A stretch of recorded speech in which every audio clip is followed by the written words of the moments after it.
Hello, guys. So, I'm not the reason we're late this time. Waiting on Naomi. Yeah, she's here again.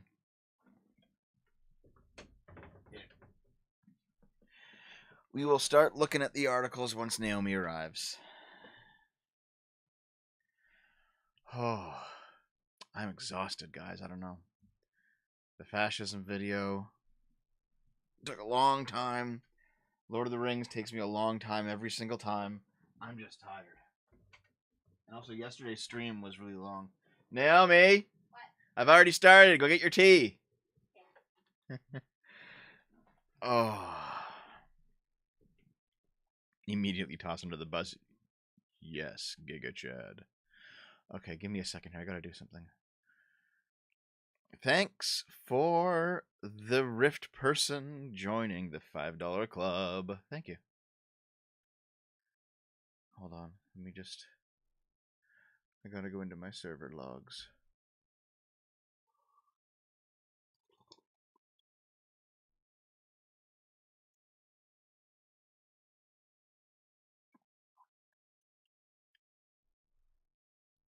Okay, hold on.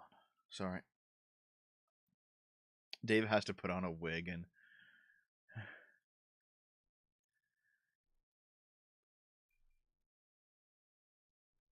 Hold on, guys. I'm setting up a clubhouse for all the YouTubers and streamers that I've worked with before, including Arch and Kibbs and Taftaj and Econoboy and Lilith. Zenchan, Spooky, Dry Bread. I'm setting something up that involves everyone. Here's the thing. Probably sometime early in the new year, I'm going to transition both the Tubcast and probably the weekly sip into a more regular stream. And all the friends will have access to it. So I'm currently building that. Here's the thing. Sargon's allowed to come in, but like... No, the clubhouse is just the room that I made. Sargon can join us, but Sargon's too boomer to do anything else. SFO YouTube host? Fuck you. No. Hi, Naomi. Mickey Mouse Clubhouse. Naomi's here. Hi. Not Vosh. Aw. No. Well, I've done collaborations with Zenchan before, Vicar. I haven't done one with you. That's the point. Dev's creating a VTuber harem to rival V's. Well, no. Basically, I want to do streams more often, and they're gonna be like Dev and Friends streams where Jesus, Naomi, would you stop? I can't. Stop ruining everything. You're so beansy. Mister, you've made my life so much better. Proceeds to always and get also annoying. So much worse. Yeah. At the same fucking time. Hi, Vicar. But yeah, the idea is basically I'm going to be setting up like a more like a broader stream that'll be like a Devon Friends stream, and whoever is around that day can join. So if Lilith's around, Lilith can join. If Minaris is around, he can join. If Zenchen's around, he can join. And I'm just gonna do that kind of thing, you know. His arm is so broken. Well, I've already tightened it twice. Why do you keep like crunking it? Cause I got a crunk. I'm gonna beat you up. Fine, I'll fix. Fine, I'll fix your. Stop. I will fix up your chair later. But yeah, it's basically just like a room of people that I trust a fair amount. Some of my artists are in there, you know. Get Nick Rakita. I don't know who Nick Rakita is. Yeah, exactly, Solid Slug. They know what's up. It'll be similar to Kibbs' channel, but we're not going to focus on video games. And we'll still do articles, yes. Did you? Yeah. We might play video games, maybe, but the focus is going to be more on like whatever topic of the day is. Yeah. The topic of the day is... Basically, I'm going to, like, I'm not necessarily satisfied where my channel is, so I'm going to try some new things. Because why not? There's no reason to just stick to the same old, you know? So I'm gonna try to do some new things. But Kibbs sucks. Oh, well, it sucks to be you. I'm not gonna make waifu avatars for them. No, Why not? not waifu avatars. Why Because not? only girls can be girls. Why? But there's lots of fake girls on the internet. Like you. Am I a fake girl on the internet? Yes. She says as her dick is flopping out of her pants. That's what makes it fake. Yeah.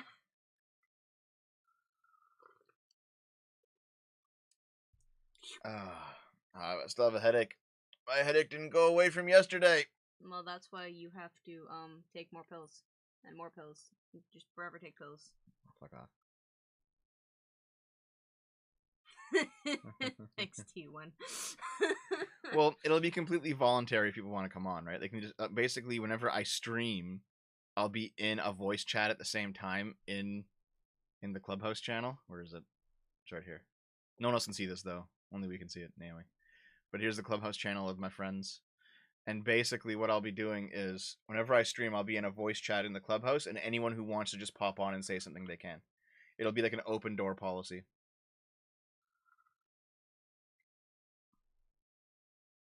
If I donate a super chat and someone I dislike is on, will they get money? No, because they're going to be guests. The only people who's getting money is Dove. Deedly deedly dee. And also, I'm gonna ask Lilith if she wants to do more behind the scenes work, 'cause I need somebody to do it. Unless you want to do it. Do what? I need someone to be like a clipper. A clipper? Yeah. Is there someone that clips hedges? No, someone who watches the streams and the videos and cuts out like clippable moments between like 30 seconds and 2 minutes and like packages those and can like put them on like a short or something. Oh. I'm not copying the Kibbs formula, you cuckold. No. You can just make everyone different So, types of animals. That Econoboy stream, yeah. The Econoboy stream was basically a stream where Econoboy completely fucking roundhouse kicked my entire audience. He just owned them. And it's like, oh, okay. Dave? Man, Dave's too, like, unreliable. Well, Dave does the sound editing, which I don't know how to do. And last time I tried, it took me like an hour to do like a minute. I think it was a really long time. That's not a fast enough pace to be helpful. No, he really did, Jax. This is the thing. Everyone, okay. Here's something. Here is something that I've noticed about a lot of the right wingers in my community. Okay, they're like, well, the Austrian economics, the guys that I've read have said this, so that means that it's true, and therefore, if you argue against it, you're wrong. You just haven't read it, and it's like. This is just the right-wing version of, like, some dumb communist saying, read theory. It's like, no. Sound editing is very tedious, yeah. Editing is very tedious, yeah. That's why we make Dave do it. Here's the thing. He didn't say adding debt doesn't, in fact, affect inflation. He said it doesn't affect it that much. Right. Really, Econoboy just kind of rude and unwilling to understand the viability of commodity-backed economics.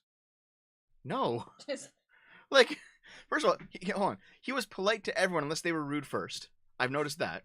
And secondly, he disagreed with you. And he's like, here's the reasons why I think he disagree. Why I disagree. He's like, here's why I don't think commodity-backed economics works. And then everyone's like, you're just being a communist. It's like, Jesus Christ, Jesus, calm the fuck down. Like, holy shit, guys. Didn't you know that everyone's either a communist or a Nazi and there's no in between? Yeah. Yeah. He didn't really win because he didn't really give answers, only dissecting or dismissing people's questions. I don't agree with that, Titanium. I can go back and listen to like I think the most heated debate was with Artemis Fowl, okay? And like, I still haven't read that book series. Also, here's the real problem: is that when you're like extremely wrong, you can only dismiss, right? So if I just like, guys, okay, listen, gravity doesn't actually exist. How the world actually works is that there's a giant magnet in the center of the earth, and there's a big fat guy who's constantly down there rotating a gear, and the gear powers the magnet, and it keeps everyone hooked to the bottom of the hooked to the surface of the earth. And without that fat guy, like, I could just say the most nonsense fucking garbage. And the only way you can disprove me is just be like, no, you're retarded. Yeah, my rebuttal to that is a fat guy can't be under the earth. It'd be too hot. He'd die of heat exhaustion. In less time than a thin person would, so you're wrong. No, he wouldn't because there's air conditioner down there. Like, no. But it's in the middle of the earth! No, here's what I mean. Like, there comes a point where you're so wrong that all you can do is be like you don't know, you can't know how wrong you are. Like, okay, have any of you watched the debate between Vosh and What If Altist? Where like, What If Altist is like, dude, you're like, I can't even begin to describe how wrong you are. Like, have you read any history books? Do you know what? Because he's like a history major, and Vosh is just like a complete fucking moron. So, so it's just like there's no. Hold on, it's attacked. It's on him to prove it. It's on him to prove it. Wait, Deb, you're streaming from the center of the earth? Fucking shit. Is that? I thought it would be warmer down here. I have to wear a fucking robe and pants and slippers. The fuck is this shit? Titanium. He didn't dismiss people for being conspiratorial or extremist. Like, the great example was the thesis: the United States invaded Iraq because Iraq wanted to sell its oil without American dollars. That was the conspiracy theory. And then Econoboy said, okay, well, if America has this policy to fuck up any country that sells oil off American dollars, why didn't America invade Saudi Arabia when they started doing that? Why didn't America invade Iran when they started doing that? And the guy had no answer to that. It just devolved into like a yelling match. So no, it's not just dismissing someone or calling them extremist. No, the problem was there was a hole in the extremist idea. They weren't wrong because they were extremists. They were wrong because they were wrong. Okay? The problem was half the people you had on talked about anime and Warhammer, not economics, and there were only 3 good arguments. I hope Econoboy comes back. I wanted to have a shot at debating him. He will. I talk to him all the time. Like, we're friends, and he's been on the channel like 4 times. He'll come back, sure. But yeah, I enjoyed having him on. It was kind of a shit show. Here's the thing: everyone wanted to talk about the gold standard, but like no one really had any arguments for the gold standard. No, I don't watch our commie friends. He's not even a commie. All right, guys.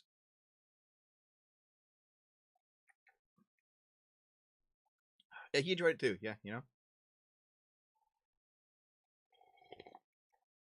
Thanks, C. Thomas.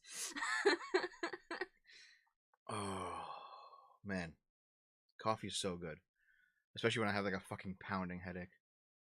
But yeah. How many coffees did you have yesterday? 2. You sure? Yeah. I thought you only had 1. Nope. Okay. Hold on. I think you only had 1 yesterday. That's probably why you have such a massive headache. You usually maybe. have like 5 coffees a day. Maybe.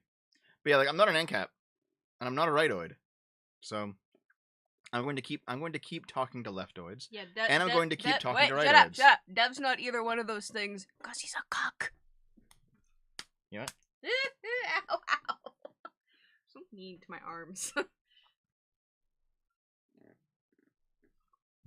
If the gold standard was so good, then why didn't my gold ring stop my wife from leaving me? Fuck you, Tage, you traitor! Tage. Right. Tage. Anyway, listen. Oh, okay. Listen, guys. Sleep is the best headache killer. I disagree. Sleep is the best headache killer. Actually, it kind of is if you get enough of it. Nope, I disagree. Anytime I go to sleep with a headache, I wake up in the morning and it's worse. Every single time. Yep, my headaches don't get better without pills. They just devolve into migraines. Here's the thing. Taftag is on the right. She's more right-leaning than me. I talked to her. There's a lot of people who are like really on the right, and they're just fucking assholes. And I'm not going to talk to them. Like, here's why I don't talk to Vosh. Not because he's like a radical leftoid. It's because he's an asshole. All right. And here's why I don't talk. You want to bring up the obvious example? I don't talk to Scrump. He's an asshole now. Like, he has done things to people. He's done bad things to people who didn't deserve it. And it's like, well, I'm not gonna fucking deal with you anymore. You know, like, there are so many people on the right who I bump into who are like really, they're just like fucking assholes. They're just assholes. And it's like, I disagree with you. And it's like, well, then you're a fucking communist. And it's like, what the fuck, dude? Like, I'm done with. I'm too old. I'm an old man at this point. I don't have enough time left in my fucking life to try and wrangle people who are dicks. I'm not gonna do it anymore. If you're an asshole, I don't got time for you. Get the fuck out. I'll find someone else. So yeah.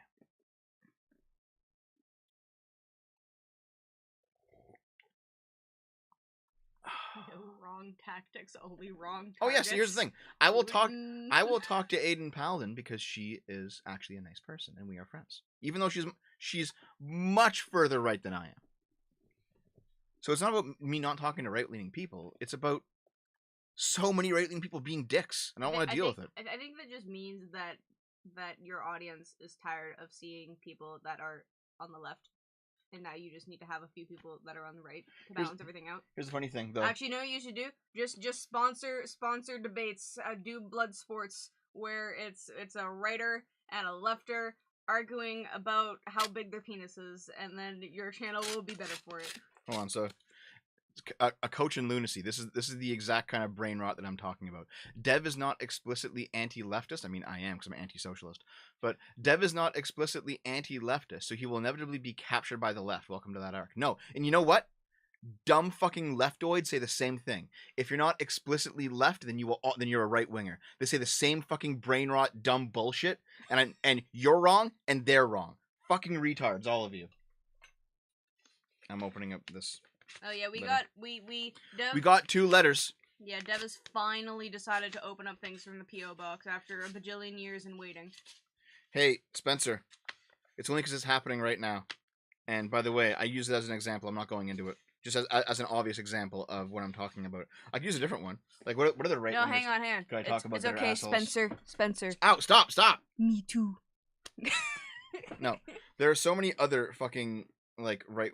Stop. Well, let me see it. You're busy talking. Nope. There are other right wingers that I could use as an example of people who are just, like, for example, academic agent. All right, like the few encounters I've had with him, he's just been a dick. Like I don't care about his weird politics. That's fine. I can deal with that. He's just a dick, so I'm not gonna deal with him. I'm not gonna deal with people who are assholes anymore. But does that mean that you can't deal with yourself?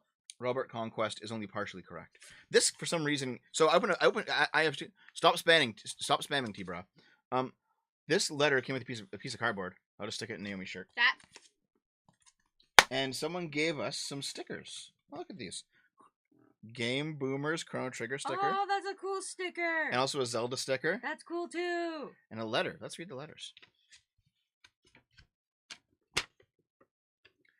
Hi, Dev.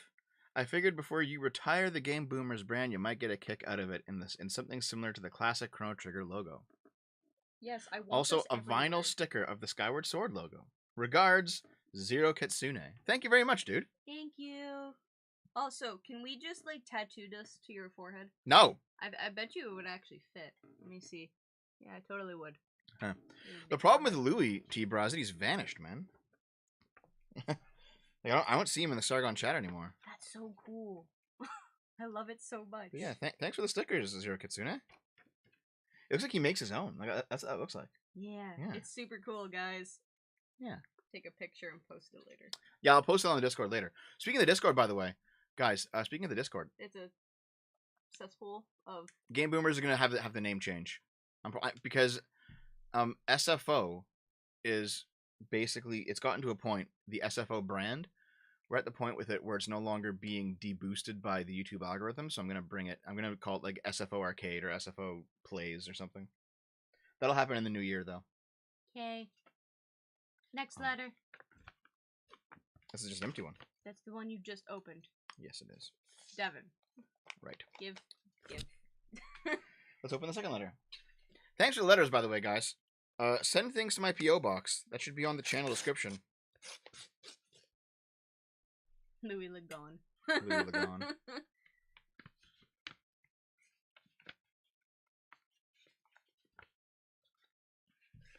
I still haven't watched the EFAT with Destiny. You probably should, though. Here's the second letter. Take the envelope. Here's a letter. Let's see. It's just a letter. You should send gifts. No, I'm kidding. Send letters and gifts. This is from a fellow named Thundersa. Dear SFO, hey Dev, what's up? I hope you and your friends and family are doing well. I'm a big fan of your videos. I appreciate the nuance you add to conversations surrounding different topics. It helps me think outside the box and not be stuck in an echo chamber. In the current chaotic age where many people are being encouraged to radicalize, like a lot of you in the chat, these videos have helped me explore topics from a sane, centrist, individualist point of view. In an age of tribalism, your videos help me to learn to explore multiple sides of the story. They help put into words certain arguments in modern issues I could not explain before. I primarily just wanted to say thanks for doing what you do.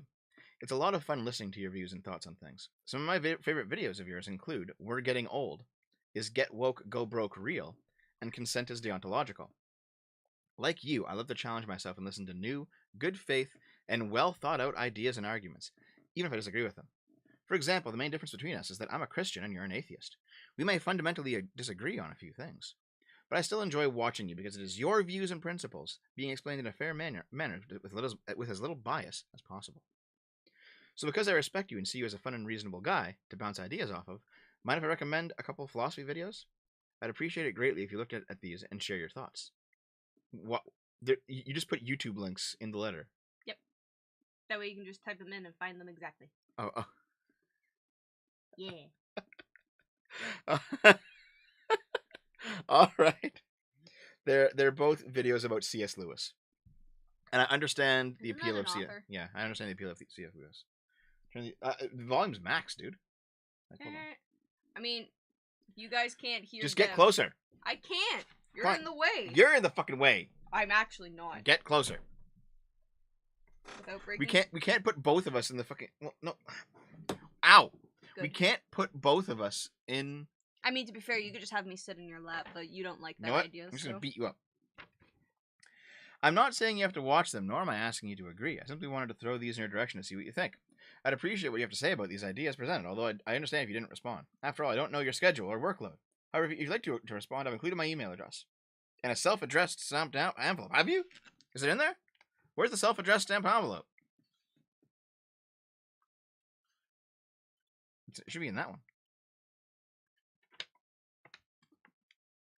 You did not actually include a self-addressed stamped envelope, dude. Well, I mean, I assume that the envelope is... No. I don't know what that is. A self-addressed stamped envelope is when, in the letter, they send another envelope that allows you to mail them back, and it already has a stamp on it, and it already has the letter. So it should be in that, and it's not. Also, look what this says. Forever USA. Forever USA. Anyway, I wanted to mostly convey my gratitude for the work that you do. Thank you very much, Thundersa. I appreciate it. I will check out those videos. Let's put this over here for now. Okay.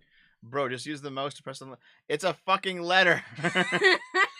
It's a piece of paper. But yeah, I'll check out the videos for sure. I now know where all of you live. C.S. Lewis is like... Isn't he the guy who wrote Narnia? I think so. Is he the guy who wrote Narnia? I'm pretty sure he is. A lot of the C.S. Lewis like ethic though is basically that. Yes. A lot of the C.S. Lewis ethic is that it also matters how you do something, not what you do, because if you do something, thank you, Stug. The action of doing it will change you the same way that you change the rest of the world. You know, so like if you have a murderer, okay, and you need to ensure that he gets justice, you could send him through the court system, and then you could, abide by the fair universal rules of it, and then see that he gets justice. Or you could kill him. And it might be tempting to kill him. And they both lead to justice, but at the end of the day, if you kill him, you have changed as a person to be a more negative one in terms of your character, and that will affect how you behave in future decisions. However, if you do the right thing, then you will also change to be a better person. So it matters how you do things, not what you do. That's a lot of what C.S. Lewis has to say. And I think that's actually important because, like, over the course of many, many, many different decisions, you can sculpt yourself into being someone who is fundamentally different from who you wanted to be at the start. Sculpt yourself into a Giga Chad. Yeah. Something like that. No, solid slug, no.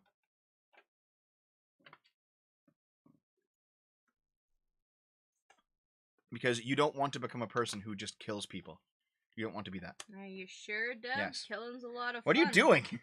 Well, they said to double check it's super close just in case it's like it's not there. Like severely attached to the other letter, but it doesn't look like it is. So I'm gonna say that they forget. But yeah, here's the thing. Robert Conquest was wrong. You don't necessarily have to become a leftist just because you aren't a rightist. That's stupid. That's brain rot thinking. No. You can. It happens all the time. People do slip like that, but I'm not going to. And the reason why is because a lot of my political positions are downstream from my moral beliefs, and those moral beliefs are pretty rock solid at this point. They've developed over the course of my life, and I'm like, nope, I know exactly what I believe, and here's why I think this way and this way and this way on these topics, and they're not going to change just because, for example, someone who might agree with me politically treats me like shit or something. That doesn't happen. Now, I'm not going to talk to people who treat me like shit, obviously. But it's not like, 50 rightoids treated me like shit. Now I'm not a rightoid anymore. It's like, no, I have actual problems with the ideas. It's totally off topic, so I'm not listening to anything you're saying. Fuck you! No! No. Come on! Is that I had, like, all the Narnia books. Yeah. Like, in, like, one big-ass book when I was a kid. And, I ended up losing the last page. Oh god, did you even finish it? I did. I had finished it, and then I ended up losing the last page, like, after I finished it, and I couldn't fucking find it, because it wasn't a hardcover, it was only a paperback, so, like, somehow, because of children, I'm assuming. Because of children. Because the back cover got ripped off, and then I guess the last page also fell off, and, like, I just was missing the last page to this giant fucking book, and I was just like, god fucking damn, it was so much money. But yeah. So, are you ready to do articles? Yes, I am. You've reached that age where your brain stops developing, so cognitively speaking, this isn't pretty normal. Just don't get set in your ways, dude. It's not about stopping developing, because I'm still learning new things. It's more that I've had enough life experience now that I kind of know where my moral intuitions lie. And I don't need to be like... basically, one thing that Robert Conquest was correct about is that everyone is conservative about what they know best. And it's like, okay, that makes sense, right? No. I didn't say anything yet. I can see you starting to. I was just reading. Okay, listen. You're so mean. Okay, Naomi, react to this. What? Which part? Everyone is conservative about what they know best. Does that make sense or not? I guess. Think about it. You are very good at your job at this point. Yeah.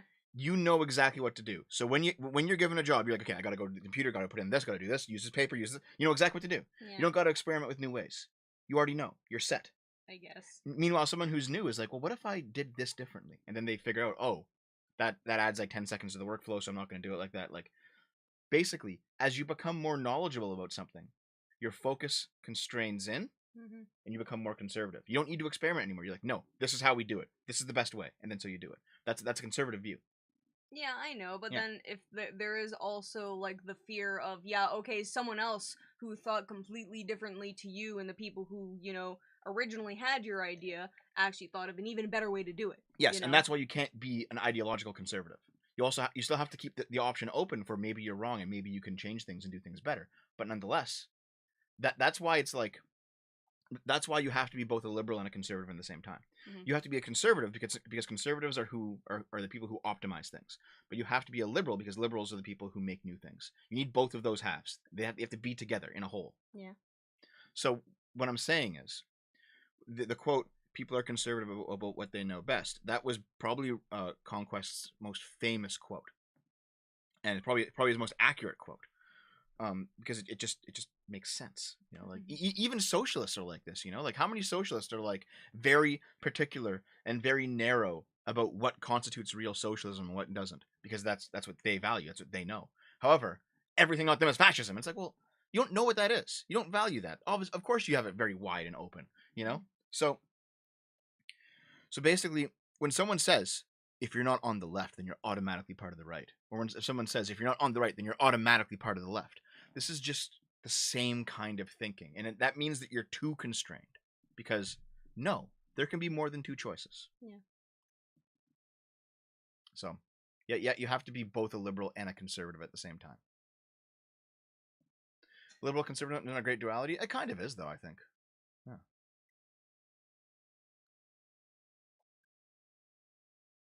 Give me good leftist ideas. We've been one for the past 6 years. Jesus Christ. Generally speaking, universal healthcare is a good idea. for all of its problems, but it's better to have it than not. You finally agree with me on that point? I never did. No, that's not true. No. You and me were having like small tiffs about the fact that you think that privatized healthcare is good. I never said that. Yes, you did. No, I didn't. Yes, you no, did. I didn't. No, I didn't. We have partially privatized healthcare.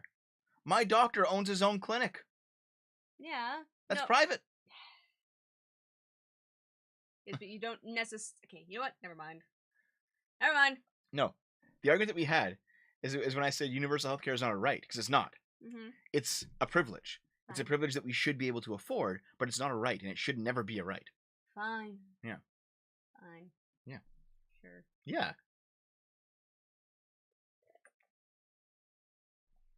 Here's the thing. You need, like, both privatized and public healthcare, just like you need both privatized and public schooling.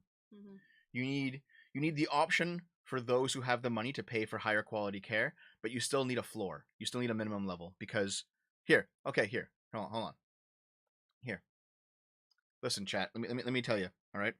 There are so many of you in there who are like, no healthcare at all. No public option. Okay. And your logic is going to be something along the lines of, well, you have to tax it, and that costs money. No, listen, the logic of is I've been in America and I've been brainwashed. Let me fucking actually tell the logic. That's the actual logic. Let me tell the actual logic. No, but mine's the actual logic. No, it's not. That's dumb. You're just giving more sound reasoning, but mine's the more real one. No, listen. Listen. A lot of the logic will be, I don't want to pay my tax dollars for somebody else's care.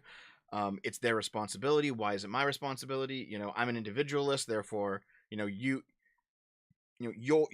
why should my success have to go to someone else? You know, you have no right to my money or my stuff or my success. All those are fair points, completely fair points. But here's the alternative, all right?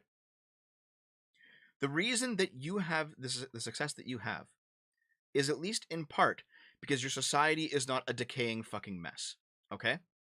And the reason it's not a decaying fucking mess is because there is still some collective interest there, you know? Let's say that you're a business owner, okay? Let's say you're a business owner and your society has no health care at all right? What do you think is better? Do you think it's better that all your employees are constantly calling off sick and they're constantly going bankrupt because they can't afford to get the health care that they need, which is impacting your productivity of your business because all your employees are like fucking off and they're like getting destroyed by like breaking their leg? Or is it better that maybe you pay more taxes, but the society around you is more stable, which then allows your business to run more smoothly? Your workers aren't calling out nearly so much. They're not like destroying their finances and destroying themselves. They can still actually be part of your workforce, you know? Have you looked at America? It seems like a decaying mess. Thanks for the $5. But still, the point that I'm getting at is people who these rugged individualist libertarians who are like, I built it all myself, and I'm the... You know what? You were given an opportunity by living in a stable society to actually build it all yourself. If you had to spend all your time, you know, building the road between your house and your workplace, that's a lot less energy you have to actually build your business. If you had to spend all your time pulling your fucking guns out and defending everything that you own because there's no cops anymore because you live in an anarchist hellhole, you know, no. The state takes on certain burdens which frees up your resources to allow you to be successful. And without the state, you wouldn't be successful. Not nearly in the same way. And that's just the cold, hard truth of it that libertarians don't like to hear. Charity's fine too. Like, I have no problem with charity, dude. I have no problem with charity. All right? But that is why charity should be a component of a healthcare system. That's why, for example, it makes complete sense that, let's say you have a company that owes so much in tax dollars and then they decide to donate to charity instead, and that becomes a taxable write-off. That's why that practice makes sense. Because you go, listen, yeah, I got to pay back to society, fair enough. Rather than give it to the tax man who's just going to fuck it up because it's the government, I will give a few $1,000,000 to like my local charity or my local hospital instead. Sounds good to me. Either way, you're still paying it back, you know? So yeah, that's how I view it.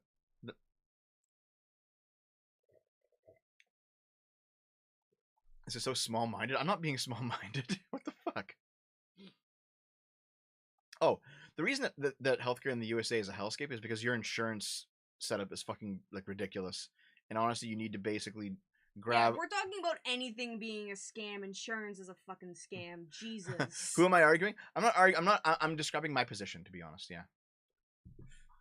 I'm describing my position on why the libertarians are fundamentally wrong in their like rugged individualism, because they're not living in the Wild West, and the fact they've been able to build businesses is because society around them is stable, which has freed up their resources to build the business rather than defending themselves, or rather than providing like the basics. You know, the fact that you can go to a grocery store and buy food and not have to hunt it yourself, you know, that frees up a large part of your day to do something else. Didn't Obamacare get abolished? Am I remembering that correctly? I might be totally wrong. I don't remember. Well, I will look at the super chats later, guys. Okay. You should probably start the videos. Or sorry, the articles. What are you doing? Stay on your side of the chairs. We always argue about this on Game Boomers. Naomi's always like, I'm just going to lie all over you. I don't love you anymore. It's okay. I'm used to it. I will read super chats at the end of the show. Okay? I love you. Doesn't love me, though. Sit up. Fuck you. Sit up. This is why your chair is breaking constantly. No, it's breaking because I do this. Stop. I can't. I gotta lean. Figure it out. Get me a taller chair. Armrests up to here. Buy your own fucking chair. I bought you like 4. Okay? Actually, you bought yourself 4. I will show off the fan edit next week. But thank you, Trikovic. Yes. Let's get to the article. Wait. That's wrong. There you go. Here's the articles. There it is. Study finds Wikipedia influences judicial behavior. Using a randomized field experiment, researchers discovered that Wikipedia articles affect judges' legal reasoning. Is there like an actual... Like, I need more information because I don't understand. No, only read headlines on this show. Only read the headlines. Okay, let's see. Mixed appraisals of one of the internet's major resources, Wikipedia, are reflected in the slightly dystopian article List of Wikipedia Scandals. Yet billions of users routinely flock to the online anonymously editable encyclopedic knowledge bank for just about everything. How this unauthoritative source influences our discourse and decisions is hard to reliably trace, but our new study attempts to measure how knowledge gained from Wikipedia may play out in one specific realm, the courts. Da-da-da. Now, Wikipedia is generally actually pretty good, but you have to go to the sources it cites. Yeah. Like, if it comes from a book, you should probably go read that book. If it comes from an article, you should probably go read that article, you know? Like, you have to actually look at the things that it says. If it's something you don't know anything about that is based on real life things, not fucking fiction, if it's fiction, it really doesn't matter. You gotta go read the sources. Because, like, since anyone can edit it, it's definitely not trustworthy, but generally the sources are. Generally, most people know? Generally... Judges get one look at early life and it's all over. That's actually a meme, the early life page of any celebrities. It's like, don't look there. Don't look there. Why not? It's fun. Because it's all fake. A team of researchers led by Neil Thompson, a research scientist at MIT's Computer Science and Artificial Intelligence Laboratory, recently came up with a friendly experiment, creating new legal Wikipedia articles to examine how they affect the legal decisions of judges. They set off by developing over 150 new Wikipedia articles on Irish Supreme Court decisions written by law students. Half of these were randomly chosen to be uploaded online, where they could be used by judges, clerks, lawyers, and so on. The treatment group. The other half were kept offline. And this second group of cases provided the counterfactual basis of what would happen to a case absent a Wikipedia article about it, the control. They then looked at 2 measures, whether the cases were more likely to be cited as precedents by subsequent judicial decisions, and whether the argumentation and court judgments echoed the linguistic content of the new Wikipedia pages. It turns out the published articles tipped the scales. Getting a public Wikipedia article increased a case's citations by more than 20%. The increase was statistically significant, and the effect was particularly strong for cases that supported the argument citing the citing judges making their decision, but not the converse. Unsurprisingly, the increase was bigger for citations by lower courts, the High Court, and mostly absent for citations by appellate courts, the Supreme Court and the Court of Appeal. The researchers suspect this is showing that Wikipedia is used more by judges or clerks who have a heavier workload, for whom the convenience of Wikipedia offers a greater attraction. To our knowledge, this is the first randomized field experiment that investigates the influence of legal sources on judicial behavior. And because randomized experiments are the gold standard for this kind of research, we know the effect we are seeing is causation, not just correlation. The fact that we wrote up all these cases, but only ones that ended up on Wikipedia were those that won the proverbial coin flip, allows us to show that Wikipedia is influencing both what judges cite and how they write up their decisions. Wow. So what do you think? I think that it's interesting, at least. That a lot of people in power are dumb. That's what I think. Hasn't changed my opinion on that. Yeah. Oh god, the gold standard! They use the gold standard! No! Excuse me, so what's wrong with going back to the gold standard? Ron Paul, 2012? Yeah, no. Ron Paul, 2012! Ron Paul, 2012! Ron Paul, 2012! Ron Paul! Ron Paul, Ron Paul, Ron Paul, Ron Paul, Ron Paul!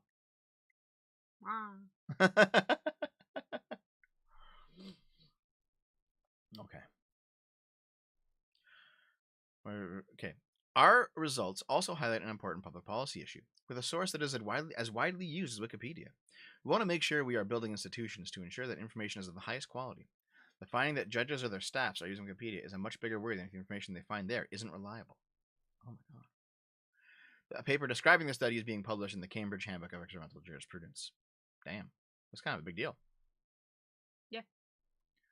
So the statistical model essentially compared how much citation behavior changed for the treatment group, how much that compared with the change that happened for the control group. Okay. So, I mean, the rest of it is just getting into details, but we know the basics of the story. What do you think? I mean, it just shows me that the people who have their lives together far more than I ever probably will are still as lazy as I am when it comes to research. Here's the thing: it makes sense for Wikipedia to be the beginning of your journey, but not the end. It can't be the end of your journey.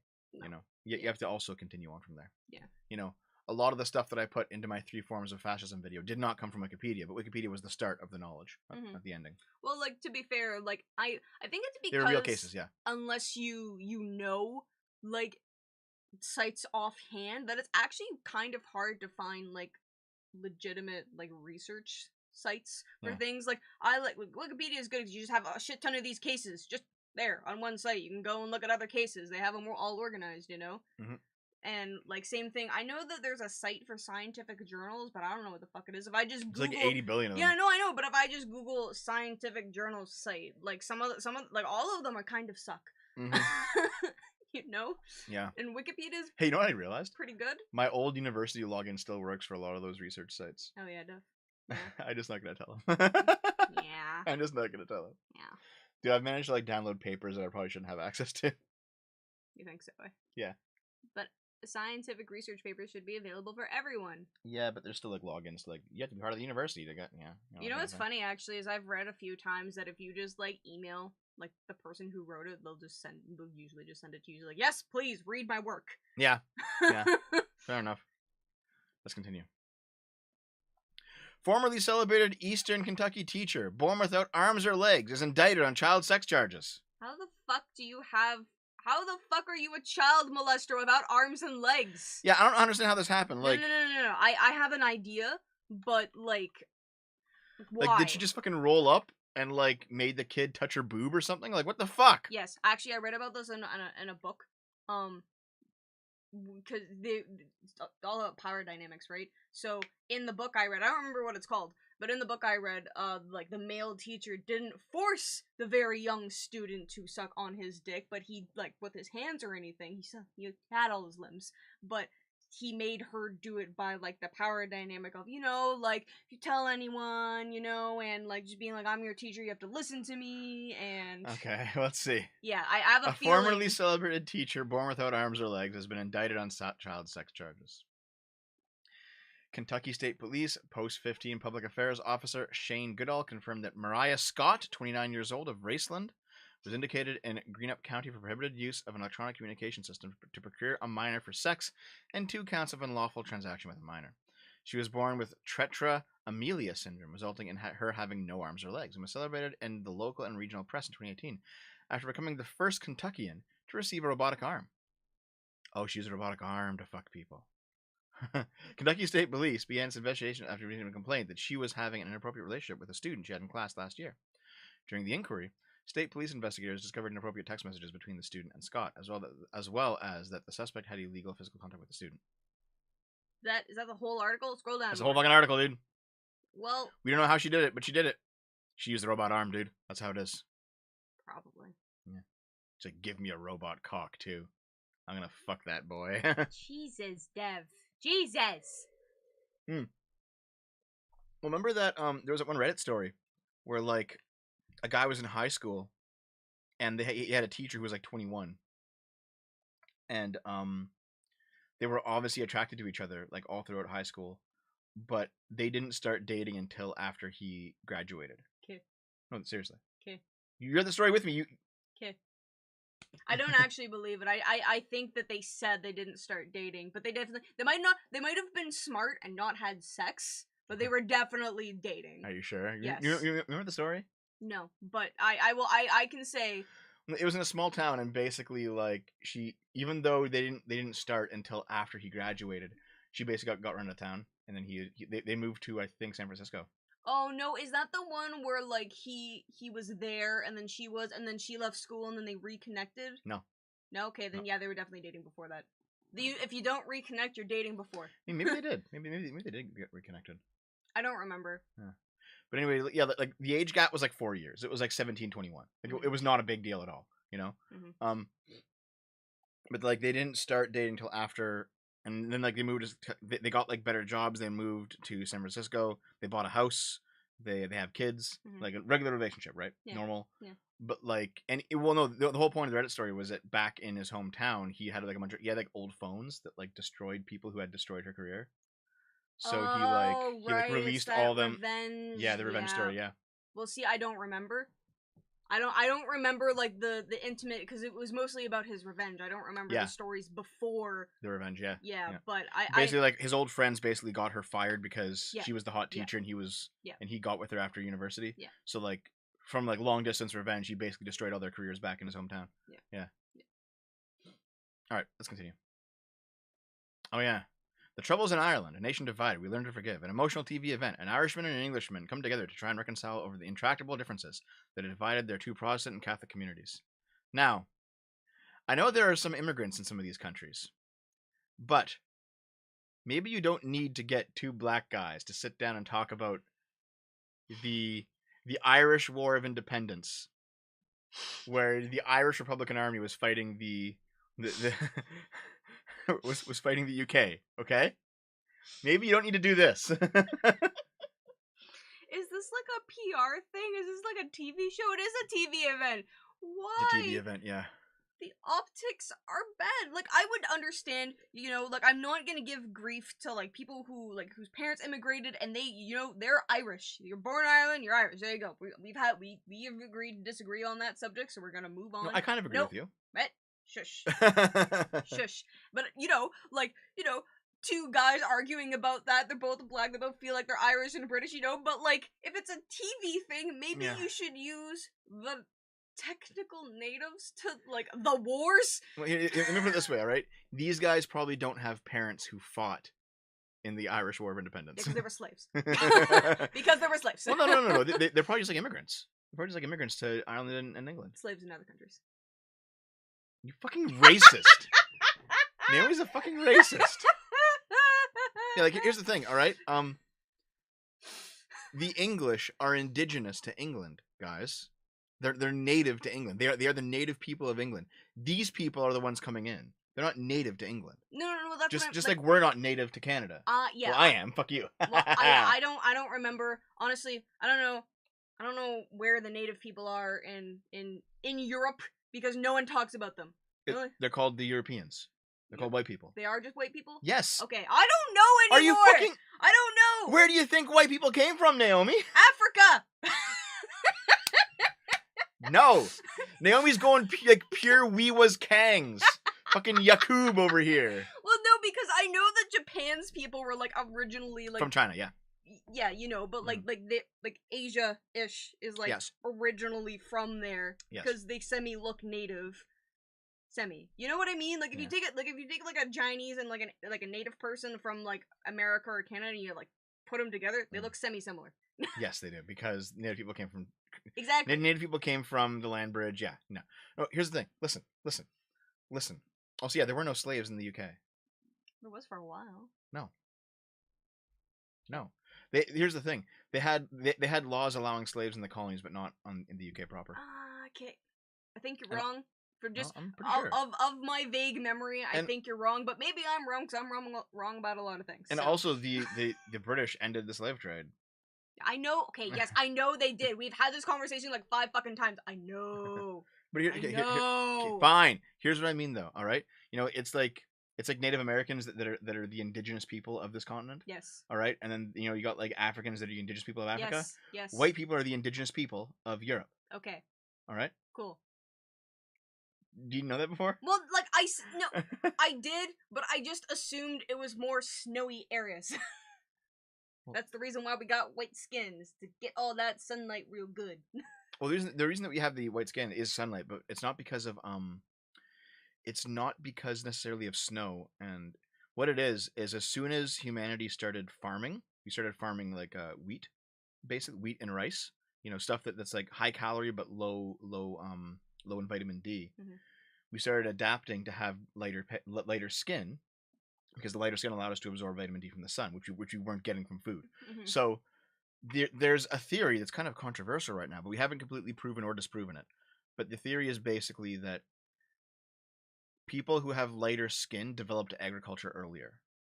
So you have like Europeans, Middle Easterners, and Asians all developed agriculture before Africans. Mm-hmm. And people are not happy about how that might be the case, because it sounds kind of racist. But I mean, if we're talking science, right? This also proves just how much I fucking remember out of any of my history and science classes and anything ever. I don't remember fucking shit. My brain's turning to mush in my old age of 82. Anyway. Let's continue on to the next thing. That's not the next thing. Yes, it is. Never mind. It's not just race realism. It's not just race realism. There's something else to it. And I'm not going to be here and be like, and this decisively proves that black people naturally have lower IQ. I'm not a fucking moron like that. I mean... No. Ohio 3D printed guns arrest. Man was previously charged with threatening to shoot a Jewish school. Wouldn't the explosions the bullets make kill the paper? It's not made out of paper, is it? It's made out of something else. I don't know what it's made out 3D of. 3D printing is not made out of paper. What is it made out of? Resin. Oh, is it? Yeah. Oh, I didn't know that. I just assumed it was like a paper mache. You think 3D printing is paper? But I assumed it was paper mache. Okay. Wow. A suspended Ohio National Guard member who was previously charged with making terroristic threats against a Jewish school in April has been arrested by federal agents for making and selling ghost guns. He was arrested on charges related to making homemade guns that were made in whole or in part with a 3D printer. He allegedly... Naomi's just dying here as the chat roasts her. Wow. Naomi's 80 IQ takes. I think it's more like 70 IQ, guys. You're giving me too much credit here. Oh god, what kind of joke can I make about this? None. Okay, I have a good joke. Can I make it? No. You know how I didn't make that joke I wanted to make last night because I felt it would hurt Lila's feelings? You can do it anyway. She's not No! Here, if I get a $50 super chat, I'll make the joke. Fuck you. That's how it's gonna be. So mean to me. $50, man. $50. Okay. So he allegedly made the guns to sell and had devices to convert rifles and pistols into fully automatic machine guns. Agents found more than 25 firearms in his residence in March during a search warrant. According to former FBI agent Harry Trombitas, ghost guns are becoming more popular on the streets as a way for criminals to avoid background checks. Yeah, so everyone's doing like 3D printed guns now. Yep. The guns lack serial numbers. Yep, you're literally just 3D print. Like, here's the thing. I think within our lifetimes, gun control will be dead. Everyone can just 3D print guns. It's gonna be... There's no, like, just, oh shit, I want to go shoot a just 3D printed rifle. Like, we're kind of coming up on a crazy situation, in my opinion, with guns. When you make these kind of weapons available and you sell them online to other like-minded thinking individuals, you are now putting a firearm potentially in the hands of someone who is forbidden from having a firearm, and so they are skirting the federal laws. He's under house arrest. He has to pay a bond of $120,000. Yep. All right. 3D printed guns case is happening. What's next? 17 famous people who started out as heroes but lived long enough to become major villains. All of them. Check it out. No, it's not 17. No. It's all of them. Nope, we're going to go through them. Fine. Okay. Jim Jones. He's the guy who did the cult leader and killed almost 1,000 people. Okay, fair enough. But you didn't even read. I'm not going to read them, but we're just going to go through them. Yep. Jim Jones became a cult leader. Killed almost 1,000 people. Okay. Is that the Kool-Aid guy or someone else? I think he's the Kool-Aid guy, yeah. Fred Phelps, Westboro Baptist Church. He's the God hates phase guy. I know about the Westboro Baptist. Henry Heimlich. He invented the Heimlich maneuver. He then invented an experiment that involved people with malaria to see what treat other conditions. Oh, that's kind of wild, isn't it? Philip Pétain. All right. He became Nazi collaborator with biggest Nazi collaborator in France. In France, yep. It's kind of a bad look. Benedict Arnold. He betrayed the Revolutionary War to the British. Okay. This guy invented Zyklon B. Okay. So Chris Benoit. Yep. He was wrestling. He ended up killing his family. Okay. O.J. Simpson. Yep. Okay. Yep. Rudy Giuliani. Yep. Okay. Richard Nixon. Fine. Bill Cosby. Kevin Spacey. Okay. We all get it. And then there's a monkey there. I know it's fine, but like at the very end, J.K. Rowling, because she's anti-trans. Imagine. Here's the thing. Like, all J.K. Rowling has done is make anti-trans comments. Okay? Fine. Like, this guy sold drugs. This guy sold like other garbage. This guy, hold on. To raise monkeys from birth and the level of infection. They're depressed and became empty shells living animals. This guy like tortured animals. Okay. Like, this guy had child sex abuse crimes. Kevin Spacey was raping kids. Bill Cosby was accused of raping people. Nixon was a horribly, like, probably the most corrupt president in human history, in American history. You know, like, you go all the way up here. There's real things people have done. Mm-hmm. All right? And then J.K. Rowling, baby. She sent transphobic tweets. You know, I don't think that this qualifies to be on the list of 17 famous people who became major villains. I'm not sure that this works. Hold on. Casually against over Rudy. Hold on. Let's just look at that. Here, I'll tell you what fucking Rudy Giuliani did. Where is he? Okay, here. So yeah, he says, yeah, Rudy Giuliani, he lied so much during the 2020 Trump bullshit that he got disbarred, guys.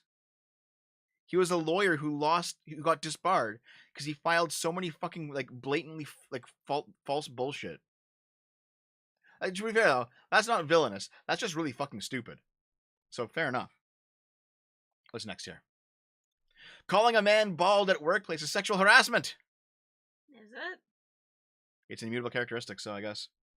And also it has to do with his attraction. So, an employment tribunal in the United Kingdom just ruled that calling a man bald constitutes sexual harassment. The electrician Tony Finn sued his former employer 24 years, the West Yorkshire-based British Bung Company. He was unfairly dismissed in May 2021. Jesus. Don't die. Drink more coffee. I'm done. Oh shit, it didn't take you 3 hours this time! Guys, usually it takes him legitimately 3 hours to drink his coffee. It took me 1 hour to drink it. So, he was dismissed in May 2021 while also alleging his former supervisor, Jamie King, of sexual harassment. He called him a stupid old bald cunt and made threats to deck him. While Finn didn't mind profanities or industrial language, he took offense at the remarks about his lack of hair. Wow. Using the term bald as an insult was a violation against the claimant's dignity, creating an intimidating, hostile, degrading, humiliating, or offensive environment. There is a connection between the word bald on the one hand and the protected characteristics of sex on the other. Meanwhile, the company's lawyers argued that since women can also be bald, it shouldn't pertain to one sex. The tribunal, however, said in the ruling that commenting on a man's baldness is like commenting on a woman's breasts. To be fair, women kind of get a little bit like cantankerous if you comment on their tits, and and it's also kind of like a sensitive point sometimes. Same with guys and their receding hairline, so I can see it. You know. They argued that men can also have large breasts due to a condition called fucking gyno, dude. But since women are more prone to such remarks, there's still sexual harassment. Moreover, the case deeply resonated with the 3-member tribunal as they were bald themselves. See? As all 3 members of the tribunal will vouchsafe, baldness is much more prevalent in men than women. We find it inherently related to sex. That's actually fair, yeah. It's a sexual characteristic. Yeah, but why don't they just make the rule that it's sexual harassment to comment on anyone being bald? Same thing for commenting on anyone's breasts. They should, yes. That would but be easier. But here's the thing: they make it. It's currently in the UK. It's sexual harassment to comment on a woman's breast, but not a man's. So therefore, they're doing this sort of gender bullshit. So since men are more likely to be bald, it makes sense by that standard that that is a sexual characteristic. Just change both. Just do both. How bad are you balding? How bad am I? I'm not balding that bad, am I? Well, to be honest, it's like slowly getting there, but Dev has a major widow's peak at this point. Yeah. But the thing is, when your hair is more curly, it hides it better. Yeah. So I don't care too much though. I don't really care. Yeah, I'm sure you don't. I don't. Mr. Oh my god, I'm so old. I'm 1 foot in the grave. I don't care about being bald. I just feel old. Listen, hold on. I just feel old when I'm like aching and walking around and being fat. All right. Mm-hmm. Yeah, I've got like the Vegeta widow's peak. Here's the thing, I'm actually losing hair at a much slower rate than my dad. Well, that's good. You know. Yeah. And my dad's pretty bald at this point. Mm-hmm. Like he's lost a good chunk of his hair. Yeah. Yeah. Dev is Vegeta. Vegeta. Okay. He's gonna be compensated. Well, all right. It would be easier to just change it to both, but Trump tried to pay a lawyer with a horse. Depends on how much the horse was. Former President Trump once tried to pay a lawyer with a horse. New York Times reporter David Enrick revealed in his new book. Trump offered the lawyer, whom he owed $2 million, the deed to a stallion. That's not going to cover it. The unidentified lawyer from a law firm that worked for Trump in the 1990s visited the former president at Trump Tower after he refused to pay. Trump made some apologetic noises. Then he said, "I'm not going to pay your bill. I'm going to give you something more valuable." Enric wrote, per The Guardian. Former president then rummaged around in a filing cabinet and pulled out a deed to a horse, supposedly worth $5 million. Wow, it's worth more. Okay, open up Google right now. Why? Do it. Why? Do it. Why? Search up fucking $2 million stallion. Do it. Is this a legitimate thing? Are there stallions that are worth $2 million fucking dollars? Yeah. Why is a horse so expensive? Because they're like really good racing horses, and they're also used for breeding, to breed other good racing horses. Here's the thing. The most valuable liquid substance, like pound for pound, is horse semen. Yeah, is horse semen. Yeah, I know. I'm aware of that. Stop. You stop. Jesus, Naomi. Yeah, man. Well, all right. Once he regained the capacity for speech, the lawyer reportedly said, "This isn't the 1800s. You can't pay me with a horse." I mean, if the guy was into horses, that actually would have been a really smart thing. You know, if he was into like horse, like even a little bit into horse racing, you'd be like, "Look, here's a horse. I know you like horse racing. Ain't this a good deal, my friend?" That would have been smart. But the guy, you can't just give someone a random ass fucking deed to a horse if they're not into horses. Hold on, what the fuck? Jax, agriculture was founded in 7th century Europe. Agriculture was founded in the Fertile Crescent in Iraq. Dude, come the fuck on. Okay. But yeah. Fuck Trump, you, after the lawyer threatened to sue, the Trump eventually paid at least a portion of what he owed. Okay, so yeah. Trump tried to pay someone with a horse. Alright. That's kind of funny. That's a little dumb. Yeah. Bosch's favorite substance is horse semen. CEO was arrested for selling $1 billion in fake Cisco hardware on Amazon and eBay. Good. Honor Ascoy allegedly imported thousands of fake Cisco networking devices from China. Oh, it says it's China. Okay. A Miami-based CEO has been arrested for allegedly importing $1 billion worth of counterfeit Cisco equipment from China and then selling it on Amazon and eBay. What's Cisco? It's like routers and like network boxes and like internet stuff. I'm good. Yeah. Continue. Like this, you know. I don't care. Yeah. Continue. You asked. You fucking care. Yeah, you explained it. I'm good. He imported thousands of fraudulent Cisco devices from China and Hong Kong. You're too fucking loud. And then he created at least 19 companies in New Jersey and Florida dubbed the Pro Network to help him resell the hardware as genuine through the e-commerce sites. Naomi! Stop screaming! Stop it! I'm singing! You're screaming! Fuck you. The lawyer said nay to Trump's offer. Tid, you're the best. The operation allegedly generated over $100 million in revenue, and Ascoy received millions of dollars for personal gain. Fuck. Anyway, yeah. Not much to this. Just fucking hilarious that if you bought any of these guys, like, networking shit, it just didn't work. It was just, like, garbage. That sucks. Wow. Well, guys, the lesson from this is don't buy things from China. The devs sing along! Shut up! Don't worry about it. Hold on. I hate you so much. I want to look up the China Jinping. Nobody cares. No, people do. No, they don't. Yeah, that's right. This got announced during the stream yesterday. Yeah, I heard. Yeah. President Xi Jinping is missing, and there's rumors of a military coup in China.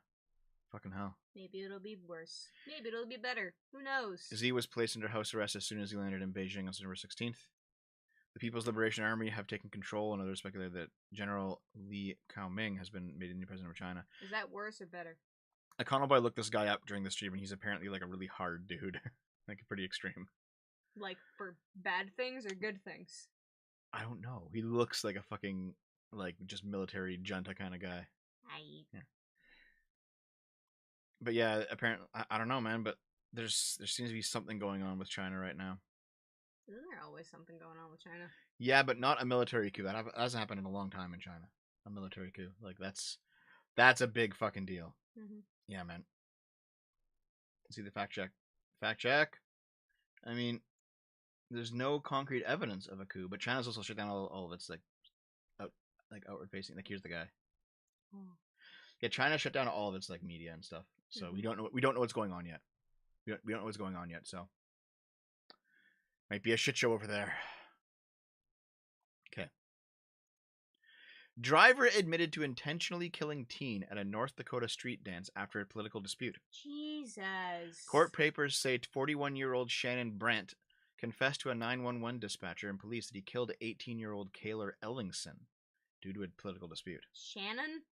And he? Shannon's a girl's name. Shannon nope, and Leslie, name. They were both considered guys' names in like the 60s and 70s. Shannon is a boy's name, and you will not... A girl's name. Shannon's a girl's name, and you will not convince me otherwise. Leslie, I can kind of see. I think it's generally used for girls more often than not. But like, back then it was like a gender-neutral name. I can kind of see how it's gender-neutral, you know? But Shannon is a girl's name. Shannon is a girl's name. No, back in the day it wasn't. Yes, it is. According to court papers, it was not an accident, but apparently a politically motivated attack.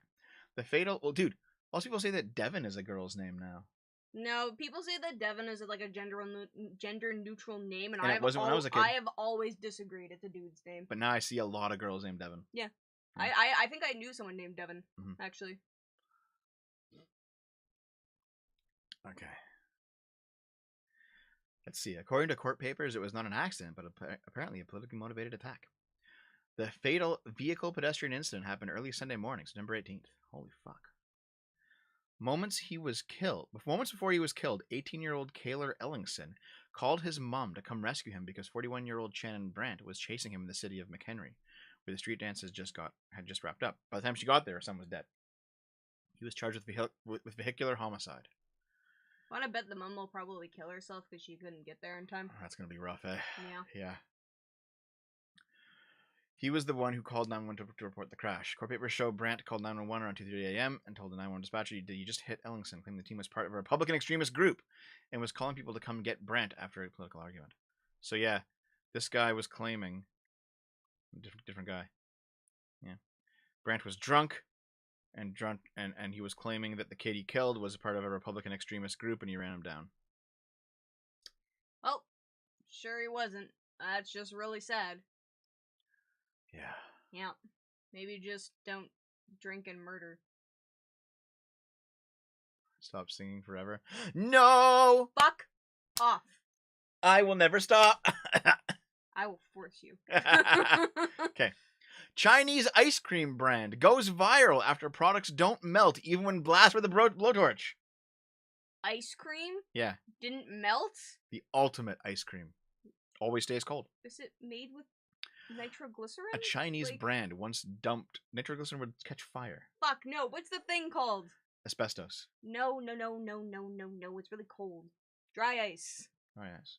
Okay. Yeah, that's what I meant. I don't know why I said nitroglycerin. I swear I'm not as dumb as I seem, guys. I'm just having a real fucking 60 IQ takes today. Yeah. A Chinese brand once dubbed the Hermes of ice cream has come under fire after internet users said some of its products do not melt, even when baked with a blowtorch. Videos showing ice cream staying solid when lighters are held them went viral. Okay. Hold on. Let's fucking see this, dude. That's ice cream.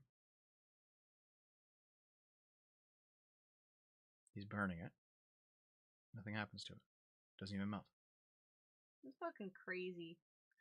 So there's some kind of anti-melting chemical in the fucking ice cream.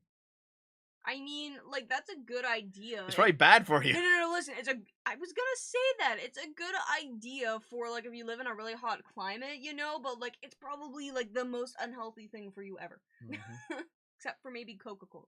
Mm-hmm.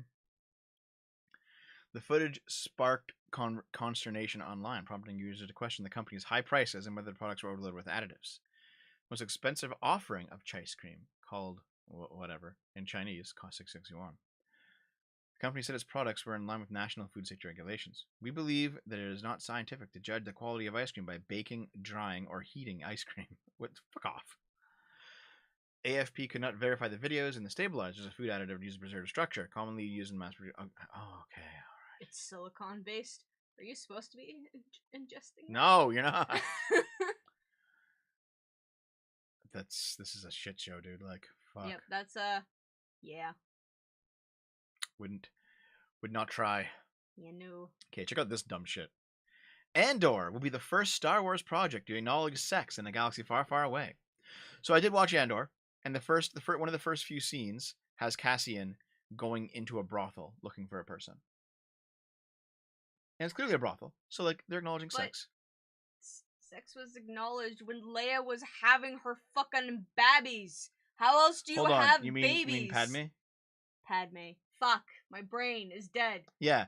So how did Padme get pregnant then, guys? Like sex. She was the virgin Padme. Like sex was clearly acknowledged. You fucking morons. Like, wasn't there also a whole scene where they obviously like had sex, but like it was in that PG-13 style, yeah. Yeah, like fade to black after they kiss, but they obviously had sex because she was pregnant afterwards. Hey DM, chat never wins with me. I always win. Here's the thing, I've watched Andor. Andor is like an adult Star Wars. Like they have no problem swearing. They have no problem like going to brothels and like seedy underbellies and like, in a way that is very not family friendly. Mm-hmm. And it's actually a pretty decent spy thriller.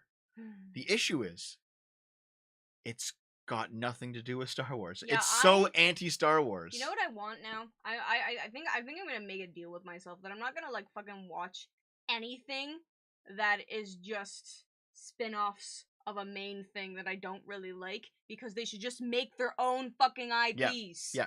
Like Andor would be a much better show if it wasn't in the Star Wars universe. You can just call it Andor and have it be like, oh yeah, we originated on the planet Andor. Does it happen to have the same name as Star Wars? Yes. Mm-hmm. Does it have anything to do with Star Wars? No. Don't worry about it. Also, yeah, the first Star Wars project to acknowledge sex. Yeah. So Lando wanted to fuck a droid. Yep. You had Slave Leia. Yeah, Slave Leia was definitely back in the day. Yeah. You had the Twi'leks. Yep. All right. Yep. Fucking what else do we have? We got Leia running around in the first fucking movie with her tits flopping around and bouncing. Yeah. Like, come on. There was obviously sex. It's so fucking stupid. Dude, how many times has Disney had the first openly gay character? Like 80 fucking times? So stupid. Did you read that post I sent you about the Gravity Falls creator, like, showing off emails he got from Disney? Saying, like, listen, you have to make it like this, you have to, I heard that, I heard that. Yeah, they say that, and then also put Gravity Falls in, like, the LGBT category on Disney+. It's like, make it less LGBT. It's like, yeah, but, like, the two cops were obviously gay, but he wasn't allowed to come out and be like, yeah, they're gay. Yeah, it's so stupid, dude. Yeah. Fuck. Disney's retarded. Is awful. All right. Which is why I will never pirate stuff. I just won't watch them. A pirate. Always pirate everything. Fuck these people. All right. So listen. Andor creator Tony Gilroy isn't pulling any punches with Rogue One prequel series arriving on Disney Plus this week.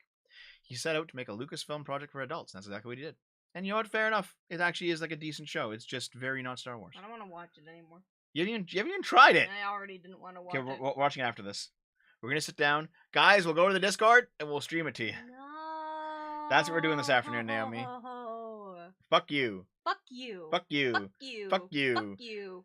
Fuck you. In fact, the very first episode begins with a trip to a brothel, and no doubt about her acknowledgement of the fact that people actually do it in the Star Wars universe. That's right. Andor contains sex. Gross. Alright. Sex is bad. This is honestly fucking retarded, but this is a good show. Nah. This is a good show. Nah. This article made me hate the show more than anything else ever could. Well, they're just sci-fi. They're fucking stupid. Nah. Continue. Woman let God take the wheel as a test of faith in a high-speed Ohio crash. So what is she gonna do now that God let her down? A driver involved in a high-speed crash after she literally tried to let God take the wheel now faces multiple charges. All right. On June 15th, officers responded to an intersection in the city of Beechwood where a car had knocked down several power lines, a utility pole, and crashed into a house shortly before midnight. Can you imagine just be like, sitting around? No, you're supposed to be sleeping, but sure, sitting around or sleeping and just like enjoying the peace and quiet of unconsciousness or the darkness. Yeah, and then a car just flies into your house. Like, I would be so boom! I would be so upset. I would like, be so angry. You're just sitting in your living room and then you look out the picture window, just a car just enters through the picture window, just boom, drives through your house. Yep, and if depending on how tired I was, I would look up from bed and be like, I'm not dealing with this today. I'll just go back to bed. So, hold on. A woman, 31, approached officers telling she was driving in the car, and that her daughter, 11, was in the front passenger seat. Jesus Christ. And is she like drunk or something? I just want to see if she was drunk. She's Control flying. F. Hold on, no. Drunk. She's flying through. I want to see if there's a video. Woman hit another car, causing her vehicle to spin at a high rate of speed until it crashed into the utility pole. She was not impaired from drugs or alcohol. Oh, that's so fucking sad. That poor little girl. She told police that she intentionally drove at that high rate of speed and through the red light to test her faith with God. That poor little girl. She'd been going through some trials and tribulations and recently fired from her job. She let go and let God take the wheel because adding that she believed she did the right thing. Yep. She faces felony assault, endangering a child, driving her to suspension. Wow, dude. Oh, listen, all you Christians out there, now you know why I'm an atheist. Yeah, let's continue. Ex-Riverdale actor Ryan Grantham gets life sentence after murdering his mother and plotting to kill Justin Trudeau. Okay, does it say anywhere in the article what character in Riverdale he was? Oh, fuck it. Oh, no. Hold on. Wait, can I use my zapper? I think you can, maybe. Nope.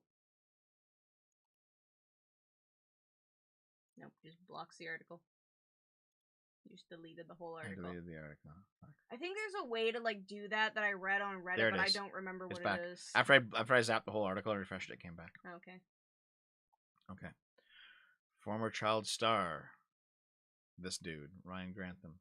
Life in prison with a possibility of parole for the first 14 years at British Columbia Supreme Court in Vancouver on Wednesday.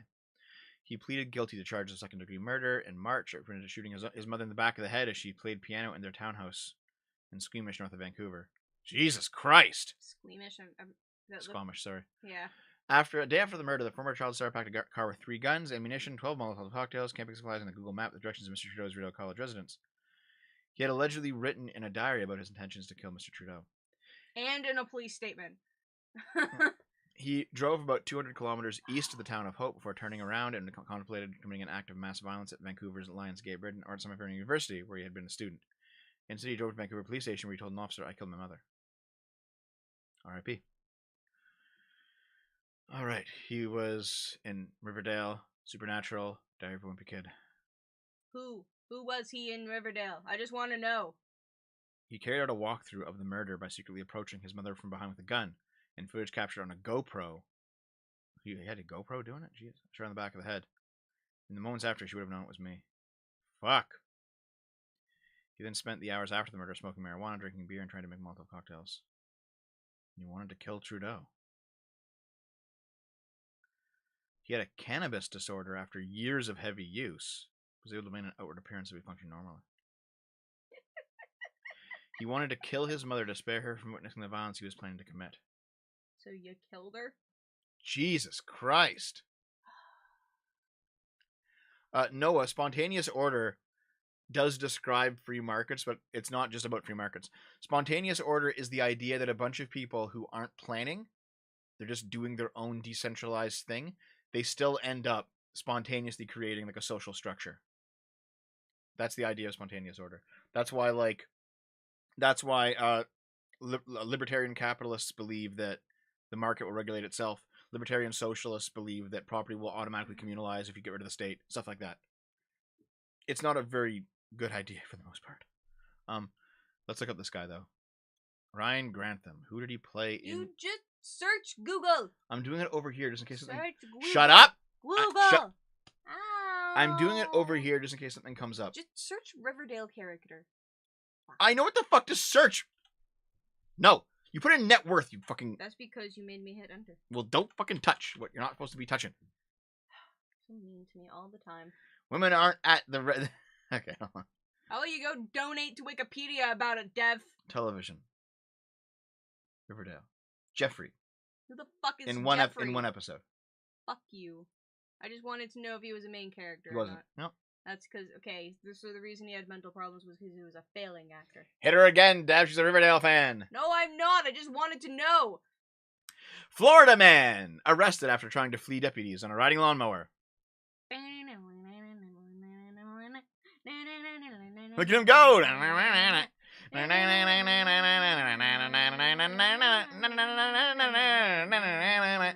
Okay.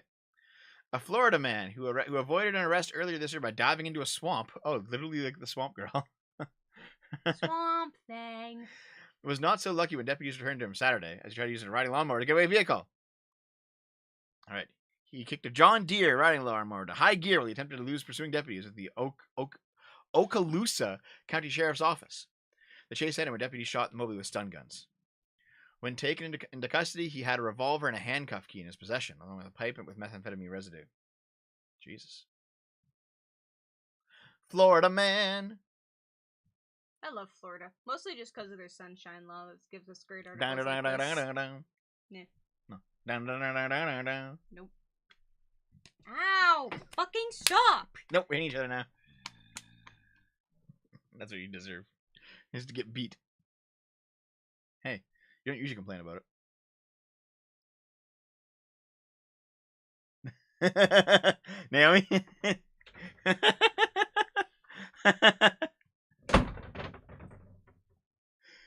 She's still here, by the way. That's movie magic, ladies and gentlemen. Fuck. She opened the. You know how that happened? She opened the door, made you think she was leaving, but it didn't actually happen. Yeah. Oh, I love you. No. Stop moving that. It's gonna fall. It's your. Okay, fuck it. It's your thing. Yeah. I'm putting it back up. Okay. Fuck you. All right. Okay.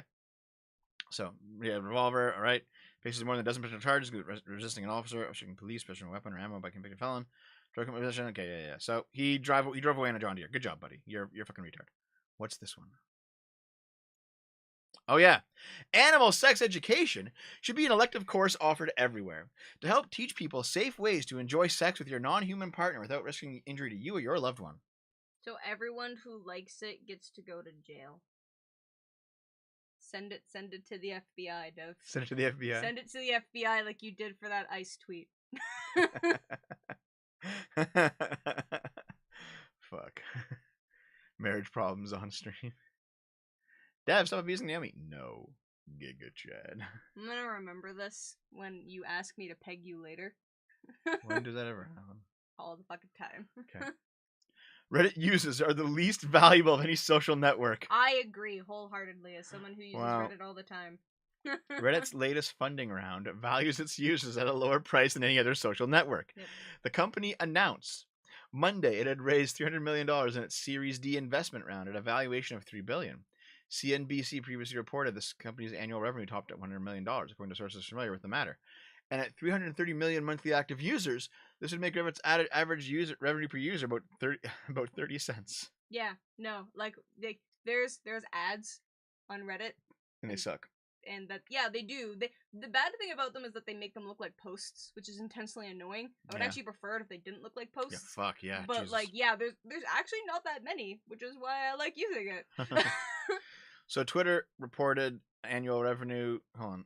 But yeah, how does Twitter make money? They also have ads on the timeline that appear like promoted tweets. Okay. Yeah, same kind of thing. But their revenue per user is $9.48. That's how much Twitter makes on each individual user. Wow. Reddit makes 30 cents. Facebook makes $2.09. Okay. Yep. But yeah. So Twitter, Facebook, Pinterest, Snapchat, and Reddit, which is really fucking low. Yeah, that's really low. I'm surprised they're not making like more than $1 or something, you know? Yeah. Wow. And finally, it's time for the headliner of today's sip.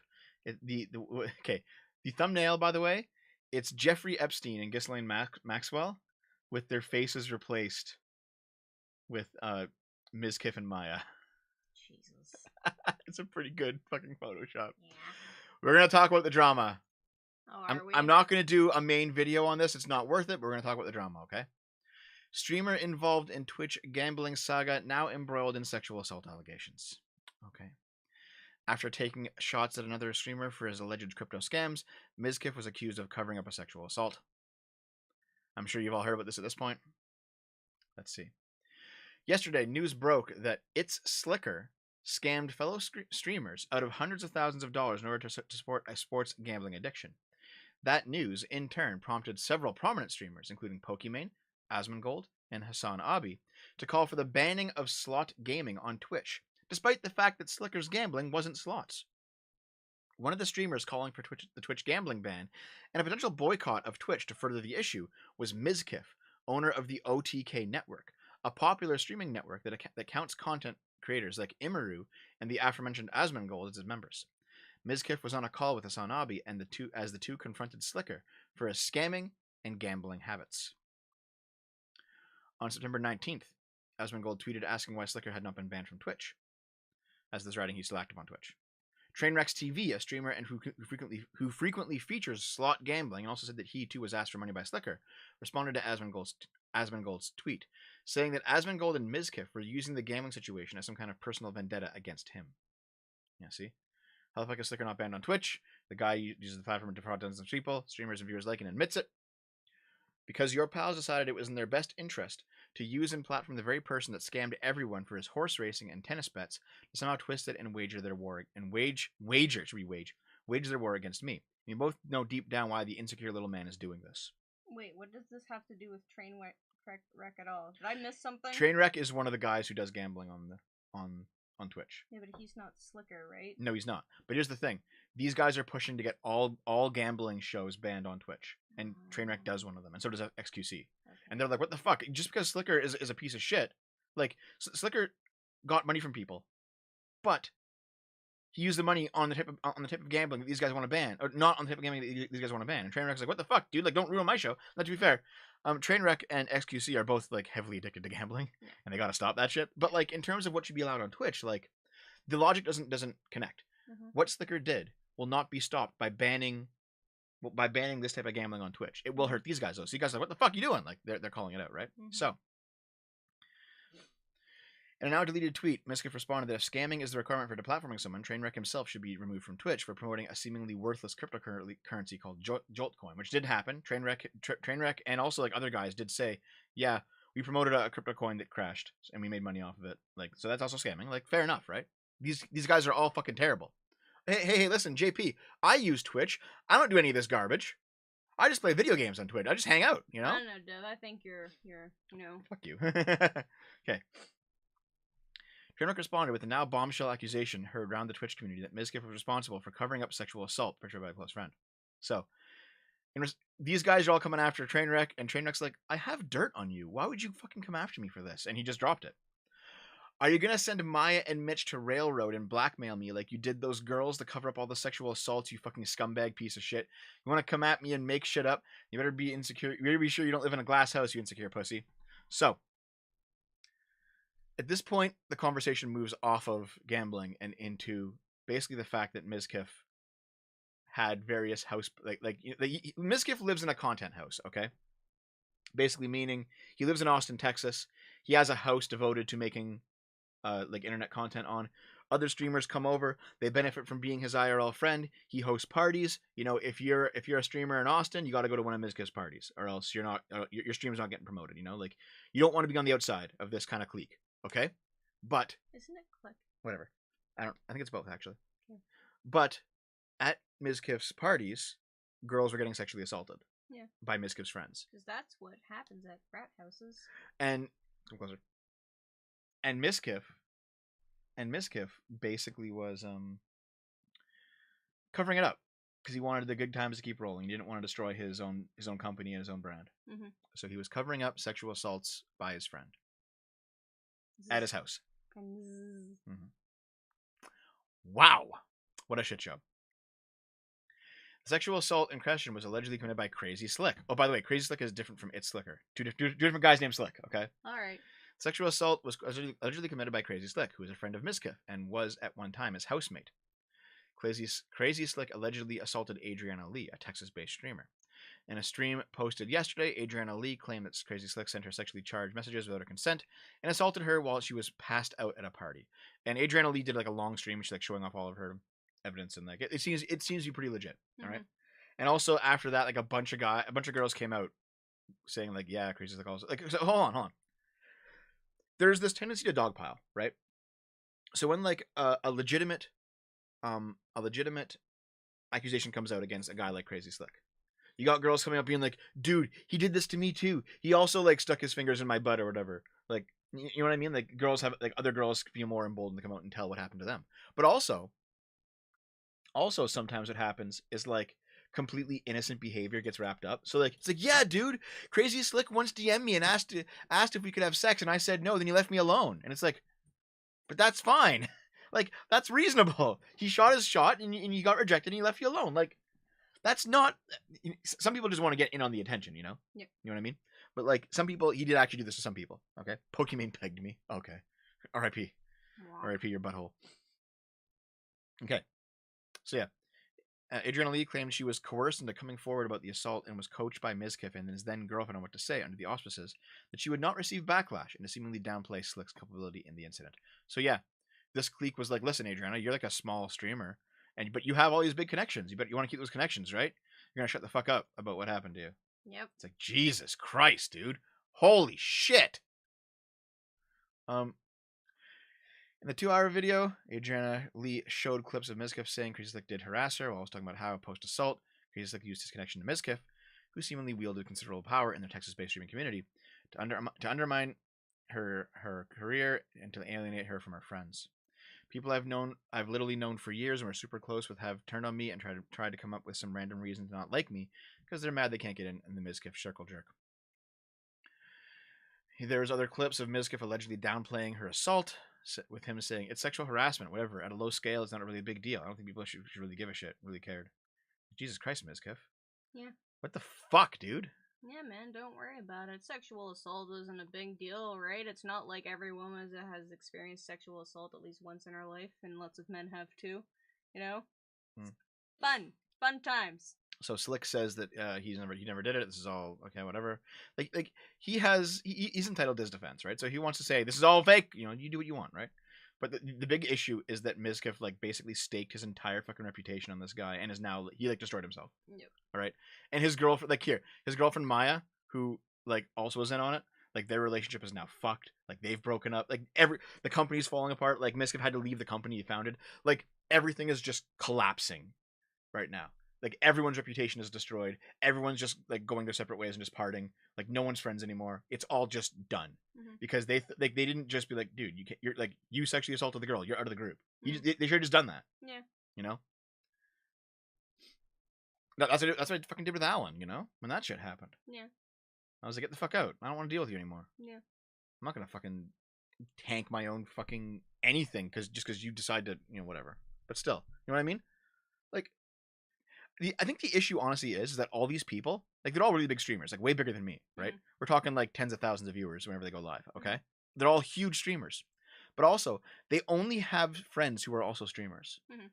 And all their content is literally just talking to each other. Sounds like yours. Like, no, because I'll play games. These guys don't even play the games anymore. All right, sure, but it sounds like yours. But okay, sure enough. But I'll like talk to a Cono boy about economics. Like, these guys are just like, they just talk drama. Sure They're just drama streams. Sounds like you. I'm gonna hit you again. Yeah. That's enough. Yeah. God damn it, woman. But you know what I mean, though. Like, oh yeah, well, 1 in 3 women. That's like a false statistic. I know where that comes from. It's a false statistic. I didn't say 1 in 3 women. I said generally, at least every woman that you've ever known has probably experienced at least minor sexual assault. Yeah, and most men too. Yeah. Like many men have, but I'm gonna tell you like that 1 in 3 statistic might be wrong, and they might not even be traumatized by it. But I'm just saying it's a thing. Yeah. It's like, oh shit, that guy like slapped my ass and as he was walking by me in the street. It's like, what an asshole. But like, it's not like a big deal. But like, it's still bad. Yeah. It's a thing that shouldn't happen, but does. Yeah. Asmongold is a good boy. Yeah, he really is. He's one of the good ones. But yeah, like, there's like all these people. They live like, here's the thing. Here's why Asmongold's a good boy. He's not living in fucking Austin. Asmongold lives out in the middle of fucking nowhere, and he like lives in his childhood home that he got from his mom when she died, and he took care of her in her old age, and like he lives a regular life outside of streaming. You know, like, you know, I'm fucking weird in a sense, but I'm not like this. Can you say so? Okay. I'm kidding. I'm obviously kidding. We have a life outside the internet. Do we? Yes. Okay. I mean, I do. I don't know about you, though. Fuck you. I mean, since you've been banned on Twitter, you have a life outside of the internet. Yes. But still, though. But you know what I mean, though? Like, all of these guys' friends are the streamers. And all their streams are about is just, like, sharks circling to see who they can eat next. And that's all it is. There's no, like, content there. Like, okay, you might not like my gaming streams. You might not like my playthroughs of various games. But that is at least something that isn't just drama. It's not just me talking to other streamers, shit talking third-party streamers, and fighting other people. Like, it's so cancerous what these people do. Mm-hmm. It's the fucking worst components of streaming, and I fucking hate it. Mm-hmm. If this is what Twitch is now, Twitch is fucking garbage, alright? Twitch was always garbage. Not always. Prove me wrong. But still, though, like, I just feel like having friends who have offline lives has been like a benefit to my sanity. Mm-hmm. If all I knew was the online bullshit that I see every day and nothing else, I'd go insane. Because it's so fucking insane online, dude. It's so fucking insane. Yes. The people are awful. The events are like blown up, like drastic out of proportion.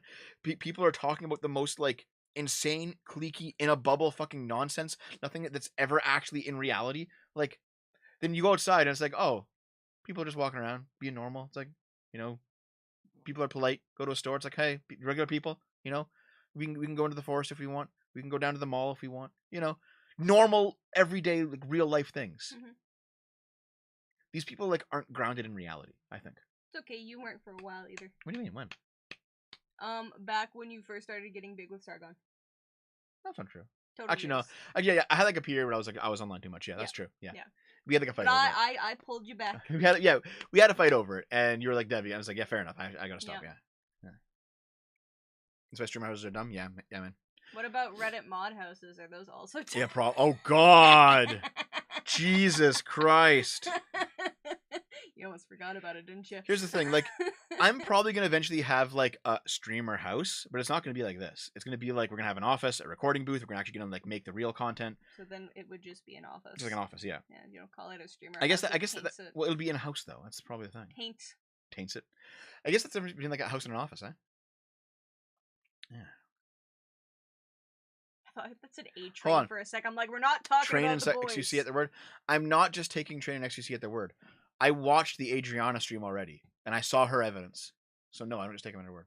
All right, but no, man. Like my intent is to have like a recording booth, an editing booth, like places where we can make real content and not just do whatever the fuck these retards do. You know? All right, that's enough. That sucks. That's all the articles for today, guys. Not a gamer compound, no. It's gonna have like a lounge and a gym, and like, you know, we can hang out in it. It's gonna be like a fun little place. It's gonna be. It's gonna be more like Red Letter Media's offices, where it's like simultaneously like a place with sets and a place to work, but also like a cool little place to hang out. And it's not gonna be open to like every fucking streamer who comes by, and it's not gonna be all about drama. It's not gonna be all. No, we're gonna be chill. We're gonna be not retards. Sure, Dev. Listen. Say that now. Naomi. Devin. I fucking hate you. Well, then you wouldn't be dating me if you really did. Well, we're just hate fucking, I guess. Yeah. Well, you're real bad at it. Hey! You're real bad at it, you then. fuck! It was better when it wasn't hate. Alright, guys, ready for let's read the super chats. Let's read the super chats. We're scrolling down to the bottom. There's a lot of them. Thanks for all the support, guys, by the way. Keep it coming in. I appreciate it. That's the bottom. $5 from Holtz-in-Air. Good morning, Dev. Thank you. Thanks. $5 from Holtz-in-Air again. This is going to be a great or slash a total crapshoot. Yes, it was. Thank you. Holtz-in-Air. Again, $5. Would have loved to ask him about how he feel about a one world government. I don't think. Here's the thing. Econoboy is very like results oriented. So like if you have a good one world government, he's probably okay with it, and if everyone wants it. But if you have a bad one, he's like going to be not okay. But he's very consequential in his reasoning, which can be a problem sometimes. But still, Econoboy is very much like good things are good, bad things are bad, kind of, which is like obvious, right? But like he's very results oriented. Which is fair. If you're into economics, that's what you're going to be, basically. You know, it's kind of Holtz-in-Air, $5. Wait, Dev, you're streaming from the center of the earth? Fuck you! I get the joke. Fuck you. Yes. Hold on. Neo Kotaro, just live with your family. I don't want my mom and my sister involved in my shit. It's gonna be like me and Naomi and like Dave and his GF, and maybe like here's the thing. I only intend to like hire on my friends to be part of the company. I'm not gonna grab random fucking losers. Nepotism. Yes, Giga Chad. Oh well, I was actually like I have like a socialist. Nope. I was nope. I have like a socialist friend. I was even talking to him, and he's like, "Yeah, it's actually good that you're making your business this way because you care more about the people than you do about the labor." And I'm like, "Yeah, but I'm still a capitalist." It's like, you fuck. All right. I am wrong. €5. Do you know if commies are truthful about how many people died under capitalism versus communism? They are not. They always inflate the capitalism number because they're mad that Mao killed 100 million people. Thank you for the €5 though. Well, listen, for $10, thank you. The problem was half the people you had onto the Econoboy stream talked about anime and Warhammer, not economics, and there were only 3 good arguments. If Econoboy comes back, he will. Don't worry, you'll have your shot. See Thomas Peasant, $5. You disagree with me on something like economics? How dare you, fence-sitting faux communist? LOL. Also, penis, as usual. Yes. Thanks, man. $10 from Holtz-in-Air. Thank you. Can you explain what he meant when you seemed positive about businesses being pro-woman, pro-trans, and pro-black, but against progressive policies? I wasn't understanding the distinction. See, I think Econoboy, when Econoboy says pro-woman, I'm giving him the benefit of the doubt, because here's the thing. I am pro-woman, pro-trans, and pro-black. In that, what that means is I want them to get a fair shake. I don't want them to just be excluded because they're women, trans, or black. However, that being said, I don't like diversity hires. I don't like quotas. And I don't like the idea of privileging those groups over, men, cis people, and white people. That's also racism, right? So for me, you could say like I'm pro-woman, but I'm also pro-man. I'm pro-trans, I'm also pro-cis. I'm pro-black, I'm also pro-white. So I think here's the thing, like he's definitely caught in like the progressive language bubble. So I'll probably like shake his tree about that and be like, "Hey, dude, are you also like?" But I think if you asked him in that way, he'd be like, "Well, yeah, obviously I'm pro-white." Like, but I think he would view it as something that doesn't need to be said. That's what I think. All right. Putting me to work on the horse breeding farm. Oh God. Read Laverty, $10. Dev, I really like your video on fascism. One thing I don't believe Spain went entirely fascist. The Phalangists were upset that Franco never went fully fascist economics. Fair enough. I think they were definitely quite close though, even then. Crow Raptor, $5. If Gold Standard is so good, why isn't there a Gold Standard 2? Gold Standard 2. Also, I love drugs. Drugs are bad. Thank you, man. Well, except for headache pills. Stug, $2. Dev, if you touch the commies, you get the cooties. Oh shit, dude. Commie cooties? Yeah. Is that why more people are commies now? Maybe, yeah. Shit. It's like monkeypox. Patrick Sloan, $5. To try and break the tension, what do the two of you like in your sandwiches? Mostly everything, to be honest. I like a lot of things with my sandwiches. Yeah, I generally like big sandwiches. I like having like those weird flavors. Like I like garlic aioli, and I love having avocado. Like if I could have like a giant sandwich that would fit in my mouth. Like I got a small mouth, so it doesn't work out. I would love that. I want a mouth big enough to have my like a big ass sandwich. Yeah. Like you like Shaggy from Scooby Doo. Yeah. Yeah, I love giant sandwiches with like everything on them. Huh. Wait, hold on. Deb is leaf. I'll walk it back. Okay, hold on. I'll just be clear. Listen, I am not pro-white, and that I'm not a white nationalist. I'm not a white supremacist. I am pro-white, in that white people should be treated like everyone else. Done. So you're pro-equality. Yes. Yep. There we go. I am as pro-white as I. No, wait. I have to interrupt. Wait. Pickles are bad. Fuck off. Okay. I am just as pro-white as I am pro-black. That's what it means.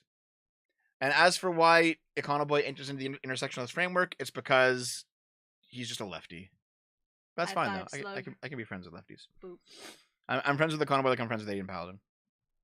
Okay. 1,000 HUFs. I don't even know what these are, but thank you. Huffs. I still think you should name your gaming channel the Devastation. I mean, Devastation. Devastation or Devastation. Devastation, yeah. Devastation. Oh, that's kind of funny. Thank you. Okay. Tricky Mario for 7 or 8 Aussie dollars. I love your voice tone when you read a dumb take from someone that's brain dead. I always assume, amuses you. I'm just like, yes. Just like, I love your voice tone when you read a dumb take from someone that's brain dead. Shit like that. Great. All right. Thanks, man. Holsteiner, $5. Agree on the healthcare. Just really tired of screeching about it. Yep. Same. You missed one. Oh, right. Sorry. Mooch Talks, £5. Dev, I appreciate you sticking by your values, not caving to pressure. Keeping up mixed friendships. Trying to get vitriolic when people get salty. Yep. Here's the thing. If there are people who want me to like remain ideologically pure, or it's like Dev's turning into a leftoid, I can't believe Dev's turning. He's betrayed us. Those are honestly people. I don't care if you stop watching me at this point. You're not worth the fucking hassle. You know, I don't fucking care. And this is not a total biscuit. You've already been replaced. I'm not making that argument. I value you, but I don't value you enough to chase you around and to get you not to be a fucking retard. All right, I don't. You get to watch here's the thing. You watch, and if you don't like it, it's okay. Here's the thing. If you want to impose on me and use your position as a fan of mine to try and garner some kind of moral superiority and to say that allows you to impose on me, no. Simple as that.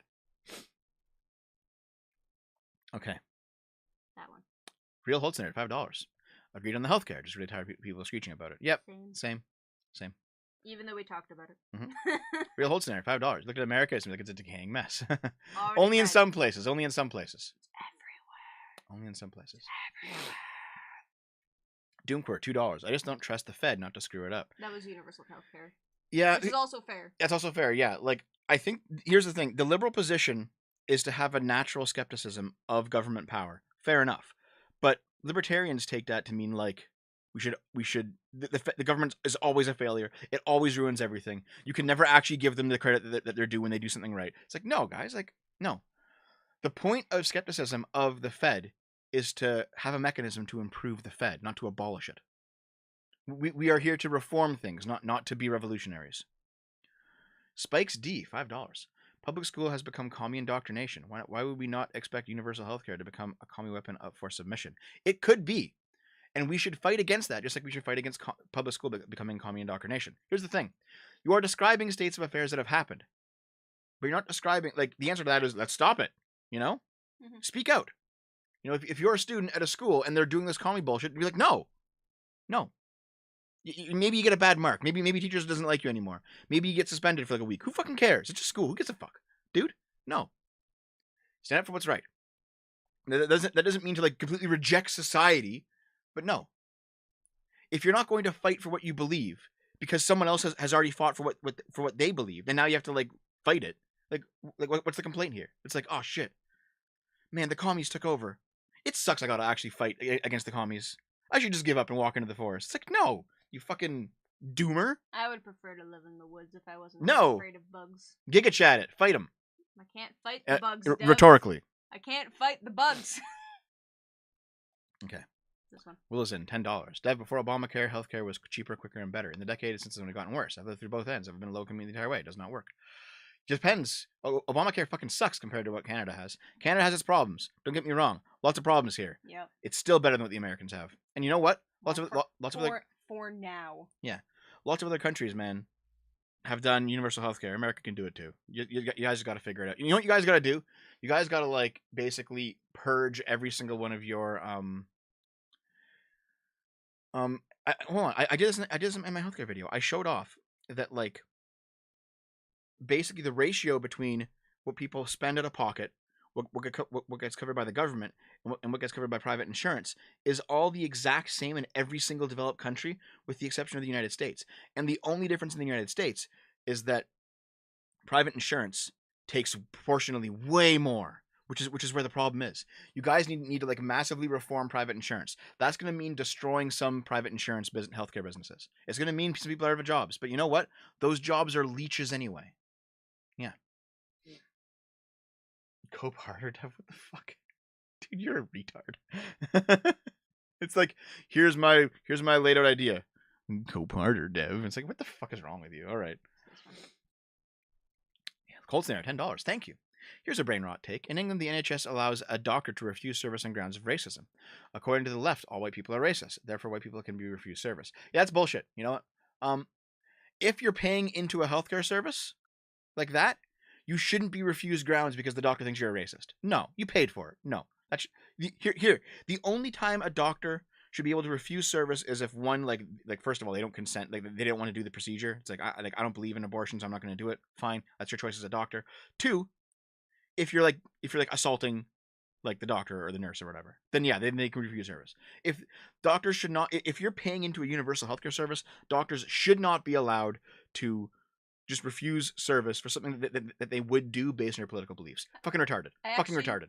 Disagree with you on the first point, and actually not just because of abortion, but like if you become a doctor and like let's just say you're a general practitioner, so you do like a lot of the things, you know.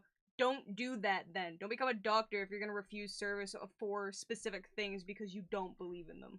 Well, here's the thing. Let's say that you're a doctor who's working in a hospital, and you're like, I don't want to do abortion, so I'm not going to go down that branch of medicine. Yeah, of course. Someone else can do them. Don't schedule me for that shit. I work in this department. And then someone comes over and is like, listen, you got to come do this. No one's available. You're like, no. Well, no, like, yeah, not. That's fine. Like, if you're a doctor, like if you're a cancer doctor and they're just like, yeah, you got to go do abortion stuff, and it's just like, obviously no. But, I mean, because you're talking about, like, that's why I use the example of, like, a general practitioner who's more, like, likely to. Well, here's the thing. General practitioners don't do what you say they do. I don't remember what it's called. There's a thing in the hospital where, like, you're a doctor and you do a shit ton of, like, the regular-ass procedures, you know? That's why I'm using that as an example, but I don't remember what it's called because I learned about it from Grey's Anatomy. Basically, it's my opinion that doctors should always have an avenue to not be forced to do surgeries they don't want to perform. If they have some moral objection towards this or that, then they shouldn't go into that part of medicine, and they shouldn't be forced into it either. Yeah, but would you be in agreement that like let's say your gynecologist can just be like, nah, I'm not gonna like give you a prescription for birth control because I don't believe in it. Maybe, yeah. No! Yeah. Don't become a gynecologist then! If you don't believe in birth control, don't fucking do that shit! Gynecologists do more than just prescribe birth control, way more. Yeah, it's completely reasonable to, like, have a job where you work around pussies and don't give out birth control. Fine. Sure. Find another doctor then. You're wrong. No, I'm not. Yeah, you are. You shouldn't force people to do something they don't want to do. Then don't get into the thing where you'll be forced to do it. No! Yes! Because there are other jobs you could do as a gynecologist that aren't related to birth control, Naomi. You're not just a birth control dispenser. I know. That's like a major part of it. No, it's not. It's a minor part of it. Fine. There's so many other things they do. Okay. Naomi isn't a woman? What the fuck? Nope, not at all. That's why I have a giant dick. I'm pinching you. Okay. Real Holt's there, $5. Obamacare wasn't abolished. The tax penalty for not having health insurance was. Oh, okay, all right. Yeah, I never liked... Obamacare was done really poorly, to be honest. It was fucking completely done poorly. Ray Mio, creator for hire, $20. Thank you very much, dude. Highly appreciated. I do wonder about those who either have a physical or mental disability issue and rely on Social Security in order to live. or even if you have a disability and want to work but risk losing benefits if you don't report it. Yeah, that's the thing. You can't have a society with no social safety net. It just falls apart. It completely falls apart. It's a much worse society because those people also end up becoming like drags. Like here's the thing. Okay, I use the example of wanting to start a business, right? Like I could be somebody who just never gets ahead because of just my situation, and I just work and like I have a good idea for a business, but I just work in my shit job. I can never actually get the money to start the business for the rest of my life. Or the government could give me a business grant, and then I could start my business. And yeah, the government has given me money, and that kind of sucks because that came out of somebody's taxes. So fair enough. But at the same time, the fact that I've started my business and then the business becomes successful, and so now I'm generating way more money and I'm hiring people and we're generating way more value for society than we would be before if I just stayed at my shitty job. So like, there's a way for government to inject money into the system at certain key points that will end up making that will get disproportionate returns for the rest of society, and that's what the government should be doing. They shouldn't just be printing money and just giving to every fucking retard out there. But there are responsible ways to do this, and if you don't think so, you're honestly just coping. Real Holtznair, $10. Brett Weinstein has a couple clips about how he and others have been smeared by Wikipedia. I know you think he's lost the plot. I'd like to know more about why you think that. Frankly, at this point, having watched the anti-vax situation pretty closely, been watching the numbers, been watching the news, been watching the studies come out. People who are still extremely heavily into the anti-vax stuff to the point that they actually believe that taking the vaccine causes more risk than just getting COVID. That's insanity. At this point, it's fucking insanity. The vaccine obviously has some risks. We've seen some people get seriously hurt by the vaccine. Those people should be compensated. That shouldn't be happening. We shouldn't have forced people to take the vaccine. Obviously, all that's true. But to just blanket say that the vaccine has a higher rate of risk than just getting COVID, you're wrong. You're factually wrong. And so I think people who are still doing all like the vaccine fear mongering, I think at this point we have enough data now, 2 years in, that it's kind of ridiculous. The vaccine has bad side effects. It can have really bad side effects. Same with COVID. Higher chance to get it from COVID than to get it from the vaccine, the bad side effect. Absolutely. 100%. Here's the thing, Zero Fucks. We now know. Here's the thing. mRNA vaccines, they're not that new anymore. They're like, it's pretty new. But now we've had 2 years at this point, dude. 2 years to look at this shit. Like, no, it's not. No. Ewan Reagan, it's not believe the government. You know what it is? It's believe multiple governments who are often at odds with each other. All right. It's to believe multiple levels of agencies who don't collaborate. It's to believe different like universities from different countries, different people who are studying this shit. Like, there are so many interests that are at odds with each other, and they're all coming together to agree on this. You could say it's a big conspiracy, but what I see is not a conspiracy. What I see is that they're getting at the truth because they have reasons not to say this shit, and yet they are. So no. Oh no, I agree with that, Infamy. If you're young, there's still no reason to get the jab because you're very low risk. Yeah, fair enough. And you know what? Just because it makes sense, just because the vaccine has less chance of a bad side effect than COVID itself, we should not have mandated people get them. That was ridiculous. I'm on your side on that. But to just blanket say that the vaccine was worse than COVID, stupidity. It just like factually wrong. Factually wrong. Yeah. And here's the thing: you don't want to take the poke, don't take the poke. I don't give a fuck. That's fine, man. It does have more risk. COVID had a 1%. That's so stupid, DM. Like DM, you've been like giving like the fucking 75 IQ takes all goddamn stream. Like it retarded. What you're saying is retarded. Like okay. We had all the COVID deaths, right? Was there more dead people from the vaccine than from COVID? Where's the bodies, guys? Where's like the millions? Where's like because fucking like in 2020 you had like what like a million people dead from COVID? Where's the millions dead from the vaccines? Where are they? Like it's so stupid. It's so stupid.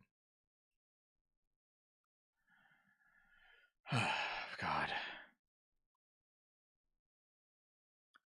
Willison, $2. Hey, I know that guy, LeBron McTavish.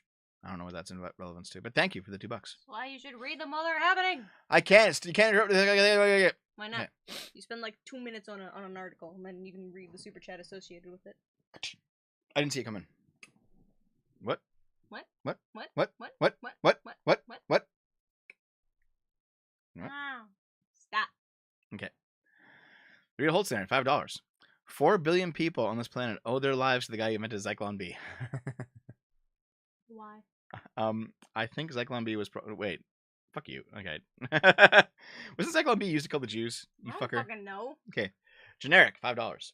The death of gun control will be one of the greatest advancements in freedom in history, and it will be net positive for humanity. Change my mind.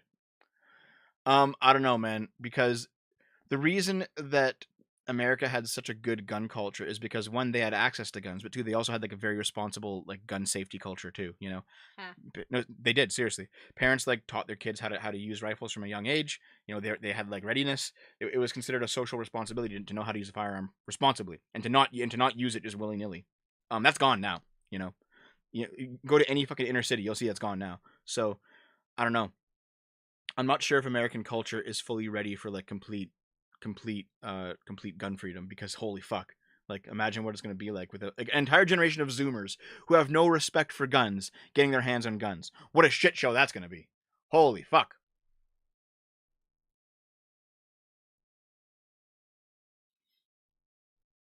How bad are you balding? Not bad. I think we answered before, didn't we? We answered that comment. Yeah. Holtzner, $5. Thank you for the $2. Dev is what we get when Mr. Satan and Vegeta mess up the fusion dance. Fuck you. Fuck you. Willison, $5. I've got a family friend who makes $5K in every breeding session with their world placing stallion. Yes, my friend is horse pimp. Yep. Dude, based. Yep. Rest to zero, $5. I figured out why Dev refuses to release the trucker video. Every week he doesn't know. He doesn't. I throw more money and tell him to do it. Yes! You know what? I'll release it on the 1-year anniversary of the protest. Talk about being stale news. Oh, well. Shaker Silver. I don't want to be an ambulance chaser. Okay. Shaker Silver, $5. If I had $1 for every fake fact on Trump in a tell-all book, I've had enough to fund a fake dossier claiming he had prostitutes whiz in a bed. That's true. Holtzner, $5. Deb, have you read your forum on the trucker video? It's a wild crapshoot. Also, where's the trucker video? Up my ass. Next year. Holtzner, $5 again. Thank you. He should have been charged with second-degree murder, and now he is out on bail. Yeah, the guy who ran over a kid. Yeah, it's bullshit. Fucking ridiculous, dude. Sean, man, if you admit to murdering someone, I feel like you shouldn't get bail. That's just my personal opinion, you know. Especially if you confess. Yeah. You're yeah, I murdered that kid. I ran him over with my truck. It wasn't even an accident. I just wanted to. No bail for you. No bail. You get to stay in prison. Well, what if he confessed while he was drunk and then later he was like, "Oh fuck." Sucks to be you. Don't drink.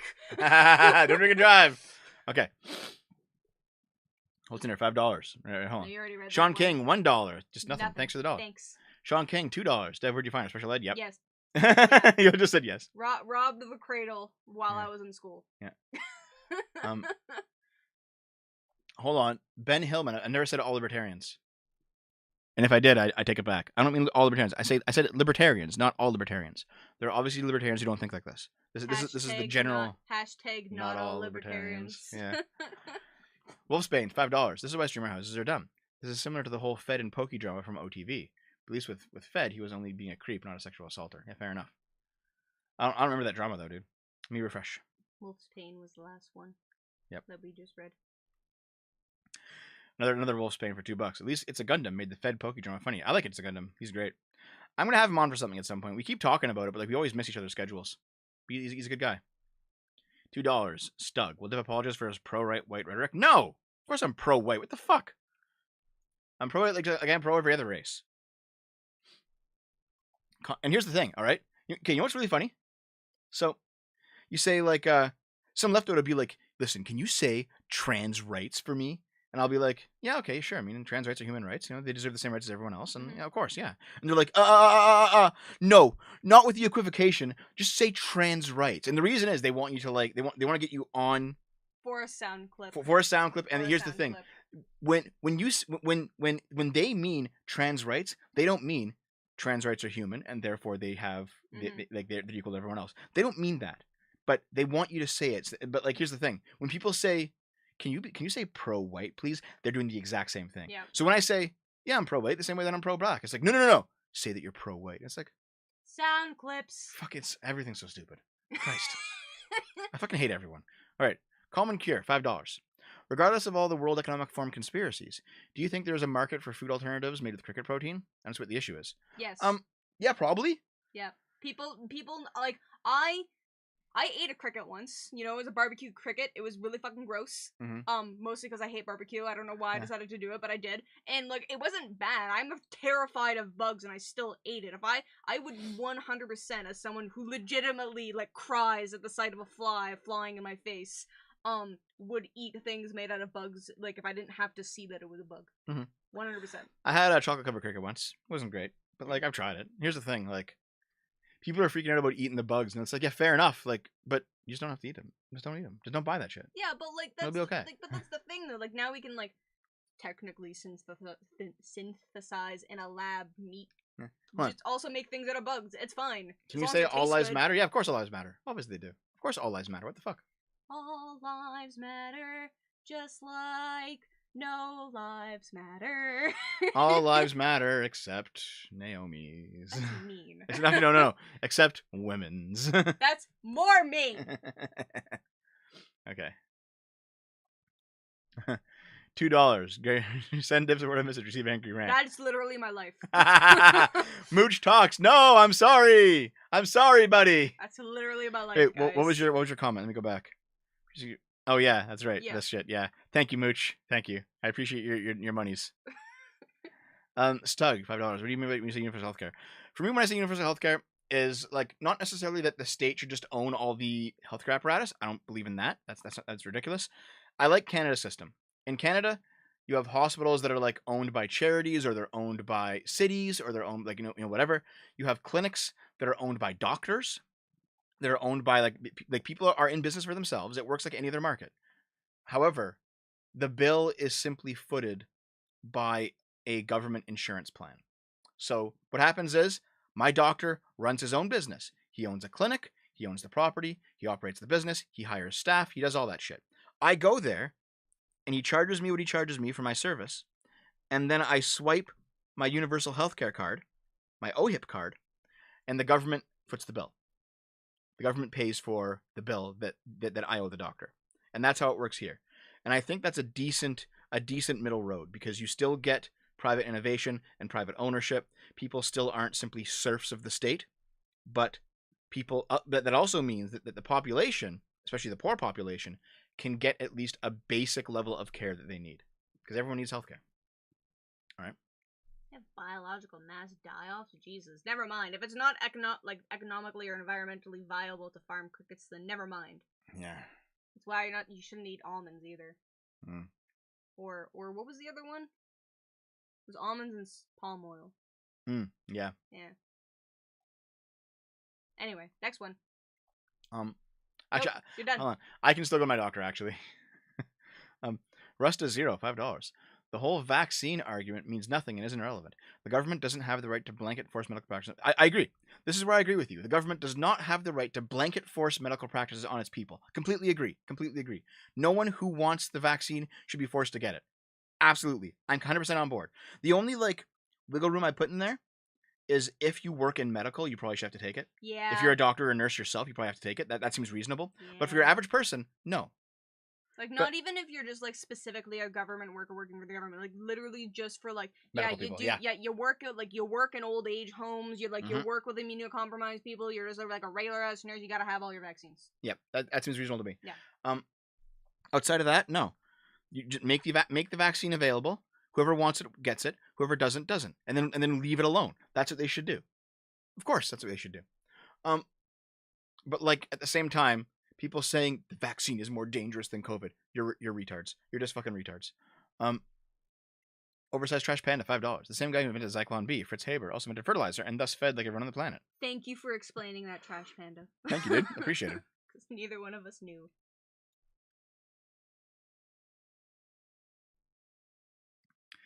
Hold on. It doesn't prevent spread. You can still spread the facts. Yeah, so here's the thing. You can still spread everything even if you get vaccinated. That's still Yeah. The issue the point is so that you don't get as sick. Yeah, that's the point. That's the point. If you now the issue is the government, like back in 2020, said you must get vaccinated so you prevent spreading it. The government was lying at that point. They were fucking stupid. But that's still not a reason not to get it. All right. At this point. Yeah. Only at this point, because I was trepidatious about being like, I don't want to get a vaccine that hasn't technically been tested and has probably been rushed and pushed by governments because there's a global pandemic. I'm not totally okay with that. Mm-hmm. You know? So the healthcare workers can still spread. Yes, but man, the amount of spread is actually reduced. That's why. Oh my god. That's why polio left, guys. Yeah, that's why polio didn't fucking come back. Jesus Christ. Well, I mean, other than that fucking case heard about that is making a resurgence in the U.S. in that small town where like no one's vaccinated. Yeah, fucking so stupid. Listen, man, like you can get your year's flu shot and still spread the flu that year. Yeah. Like it's just less chance. It's There's less chance of you spreading it and less chance of you getting sick. I was never one to be like all vaccines are bad, and I was never like the COVID vaccine is bad and you shouldn't get it. My opinion was always that I don't want to have a vaccine that I know has been rushed by labs and we don't know the side effects of yet. We know them now. Well, yeah, and I know them now, but now I'm just lazy. Also now, like, honestly, public opinion has shifted like really far away here. Like here in our city, no one cared ever, pretty much. I mean, some people did care, but like in the grand majority of things, people just didn't give a fuck. A lot of people cared. But like even in like the most lefty areas of our province, people are rapidly shifting away from like we need to mask up. Like, dude, the health premier, the minister of health for Ontario was like, we're gonna have to mask up again in the fall, guys, and everyone's like, no one gives a fuck anymore. No one's gonna do it. No. Like no one's gonna do it. Also, there was two things there. One, I don't know who said it. I can't read it. It's too high up. I can't see. I got COVID and it wasn't that bad. I didn't spread it to many people. Yeah, I've had COVID probably 3 times in total. The first time I got it was legitimately bad. Like I was off of work for like a week. It was rough. It was rough, but I see why people fucking died from that shit. There was a couple of times where like, this gets worse. I'm probably gonna have to go to the hospital. There was a couple of times during OG COVID where I got it. And then I was just like, oh, okay, you know? So, like, yeah, COVID was kind of bad. But then, like, the rest of the times I got COVID, probably because, you know, I already had antibodies against it-ish from getting OG COVID, which is like, yeah, this isn't as bad. It's just kind of a bad cold, you know? And if you're, and I have a terrible immune system, guys. So, like, it's awful. I'm, like, slightly adjacent to immunocompromised. I'm starting to guess. Yeah. You know? Yeah, same. Hold on. Cinco, hey Dev, what about the Swedish study that showed the jab changes DNA in liver? You kicked my printer! I didn't mean to kick it. I'm sorry. God damn it, Naomi. It's fine. No, it's not. It just turned on. Don't worry about it. You hit the fucking scan button. Well, then there's nothing it's scanning unless you left a piece of paper in there. Exactly. It's just gonna print like a big fucking black. Get out of here. Okay. Someone just said, hold on. Why is Dev so brain dead on the poke? Like, what the fuck is that statement? Well, it's like brain dead on the poke. But yeah, but this is what I mean by like people who are just, they don't have arguments. That's not an argument. I've laid out everything that I've believed, and you didn't even reply to it. You're just like, you're brain dead. Like, what the fuck? What the fuck is wrong with you? Like, Jesus Christ. Do you have a brain to engage? No. Also, the second thing that I wanted to talk about was, you know, it was rushed. Bajillion question marks also way up there. I don't know, but I can give you a big guess just knowing working environments that, of course, it was rushed, the vaccine. Yeah, of course, yeah. Yeah. Yeah, someone said, though, what about the Swedish study that showed the jab changes DNA and liver tissue? Yeah, but you have to actually outline why that's a problem. You know, like, many things change your DNA. Fucking getting pregnant changes your fucking DNA. Yeah. It does, man. You know what that is. I know. Yeah. I know all the terrible, horrible things about pregnancy. I know.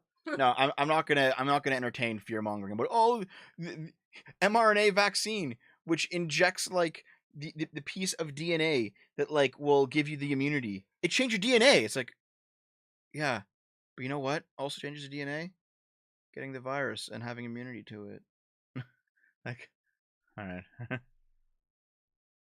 Also, let's stop talking about COVID because it's too much. What's next? Anyway, I tell my jokes in Super Chat. Yeah, thank you, Stug. And then €5 from Infamy or Death. When is the anime movie night? You give us one anime per month, please. I mean, the anime movie night is when we start actually watching anime again. Because I have an Instead anime of just movies, I want to watch with Dev, but he's always just like, "Oh, I don't really feel You're like watching." Shut the fuck up. We're watching your Jurassic Park bullshit right now. Yeah, I know. On the movie nights. No, I'm talking about shows because you're always just like, "Oh, I want to watch this show." I have a show I want to watch with you that I think you'll like, maybe, but you're just like, "Oh, I don't wanna." Every time I bring it up, so fuck you. That's why we're not watching anime shit at the moment. Is that it? Yeah. We watched Attack on Titan. It was great. Yeah. No one believes in arguments anymore, Dev. All arguments are bad. Not being anti-vax isn't lefty. You guys are so cringe. Yeah, like this is what I mean. This is what I mean when I'm like redo of Healer. Oh god, yeah, that's the rapist one. No. Yeah. Man, here's the thing. This is what I mean. Like here. Guys, I want an audience of people who are able to consider opinions that aren't like their own. Okay? If you're much more right-leaning than me, but you're still listening to me, and we're still considering things together and exploring the truth, fine. Great. Highly appreciate you being here. If you're saying, I can't believe that Dev is a fucking idiot now. How did he become a fucking leftist? Everyone always drifts to the left? Like, shut the fuck up. You're a fucking retard. All right? Fuck you. Simple as. Thoughts on Paul Evier? If you're trying to say he's racist, here's the thing, Shaker Silver. The last guy, O'Toole, everyone called him racist. And he was like a liberal. He was like a progressive at the head of the Conservative Party. He was like, we're going to open the Conservative Party doors to all the LGBT shit, and we're gonna like. He basically ran on a leftist platform as a conservative lead, and that's why he lost. He had no charisma and he had no platform. And they still called him a racist. So here's the thing: the leftists will always call your average basic conservative, no matter what their opinions are, a racist, because they just say racist or sexist or fascist to mean somebody who's not them. Doesn't matter if like it's the most like you could have a fucking conservative come out and advocate for communist positions and they'd be like, he's a racist. Like, shut the fuck up. These people are brainlets. If you vote for the NDP, you're a fucking brainlet. Okay, simple as that. So no, here's what Polivier seems to be. He seems to be very much like a younger, more popular kind of like what the fuck are you doing fucking everything up, Trudeau kind of guy. All right? Like, I have a feeling that he will win, but not necessarily on the strength of his own platform, and more because people are just tired of Trudeau now. Maybe. I mean, everyone's tired of Trudeau, and I don't know about other provinces, but everyone here is tired of Ford. They're not, though, because Ford won. Yeah, well... They weren't actually tired of him. People wanted him back. I disagree. But okay. Yeah. Huh. I'm a fascist, but I still listen because I'm open-minded. All right, buddy. You know what my theory actually is about that? Is that people hate Trudeau so much that they didn't want the province to be run by a liberal, and so chose the conservative. Possibly, yeah. The conservative was, like, just as bad. Mm-hmm. That's actually my theory on that. Maybe, yeah. Okay, guys. It's all super chats. Are you sure? I think there's like two we missed. I will refresh. Refresh one more time. I think it's done.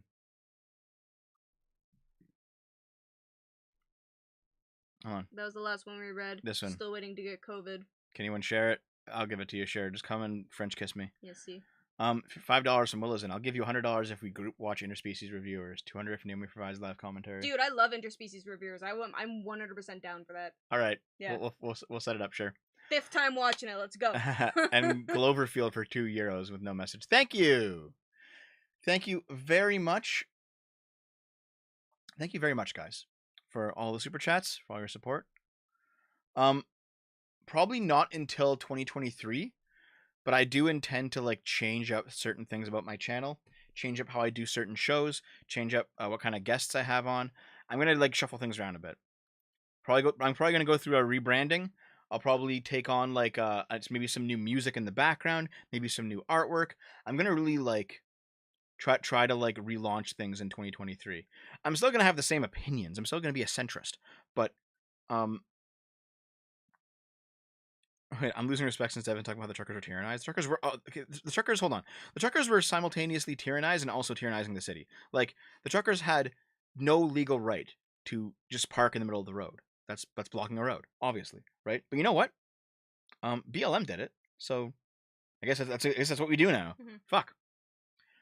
I'm gonna be changing up some things.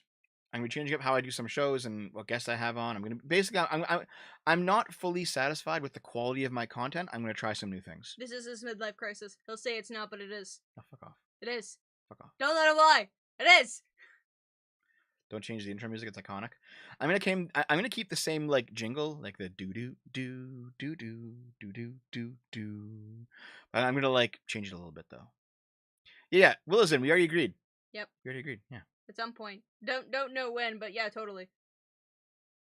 You can pay us $100 when we actually do it. 200 if newer friends have commentary. Yeah.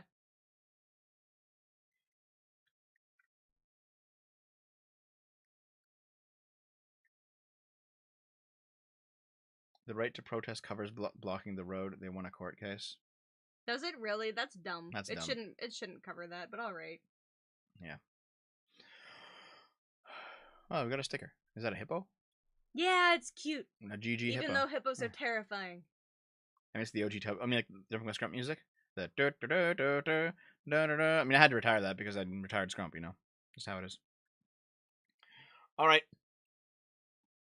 Even when I get thin, my artwork will always be of me being fat. Yep. Just how it is. That's just the brand now, is Fat Dev. Yep. Okay, guys, we're finally getting out of here. Thanks for being here. Thanks for all your super chats and donations. I appreciate all the support. Also, wait, no, Thanks I'm for sticking interrupting around. you. No, we're leaving. No, I have to interrupt. I have to interrupt. Someone was asking our height and weight like a bajillion times, and we're both fatties, and You're less fat than me by a lot. Whatever. I'm 5'2", and Dev's 5. You're not fucking 5'2". Fine, I'm 5'1" ish. Yeah, you're 5'1". Fuck you. Yes, I am. It fucking says so on my license. You fuck. Hold on. I will get the tape measure right now. No, just go look at my license. Stand up. No. Stand up. I'm getting the tape measure. No. Stand up. This is dumb. Nope.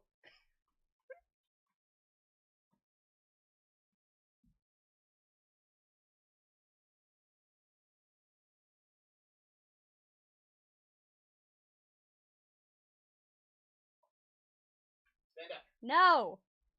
I've got it. Stand up. No. Stand up. This is dumb. Nope. Stand up. For fuck's sake. We're settling this once and for all, you fucking 4'9" midget. Stand up. I'm not 4'9". I have not Stand shrunk. up. No, against the wall. Against the wall. Go against the wall. There's no flat wall to stand against here. It's full of pictures. This isn't flat. There's a fucking wire here. There's shoes there. Against the mirror, then. There's a doorknob. Shut up. Swear to God. Actually, what we'll do? Here, I'm moving in the closet. Get in the closet. Well, I don't want to get in the closet. No. No. We're doing something else. Just just stop saying no and do as I tell you. No. Come here. Dad. There. So mean to me all the time. Because you don't listen. Okay. We're measuring, guys. Now hold it to the ground. I'm holding it. Okay, what is this? Touching my foot? There's 5 foot. Where's your foot? Way the fuck down there. Okay. This isn't right. I think the ground is sloped. Is it because it says I'm not 5'1"? Fuck you. No, it says that you're 5'1", but I thought you were 5'0". I told you I'm 5'1". It says so on my license. We had an argument because I thought I was 5'2" because I did the math wrong. Okay, hold on. So, no, I'm 5'7". And Naomi, you have fluctuated between being, like, 4'11" and 5'1", depending on time of day. That is not true. And depending on, like, what shoes you're wearing. No. So you're like 5 foot. No. You're a shorty. I'm 5'1". Fuck you. Naomi, the shorty. She's a shorty, happy soul. I'm gonna slap you with my hair. With big titties and a butt to match. What's the rest of the song? I don't know the song to go. Give me the tape measure. Fuck you. Ow. I'm leaving. Goodbye, chat. It was nice chatting with you, even though I apparently have a 60 IQ today. Take your cup. Take your cup. Take your cup. Fuck you. Okay, guys, we're getting out of here. I love you. Thanks for the support. You guys are the best. Except when you're being retarded.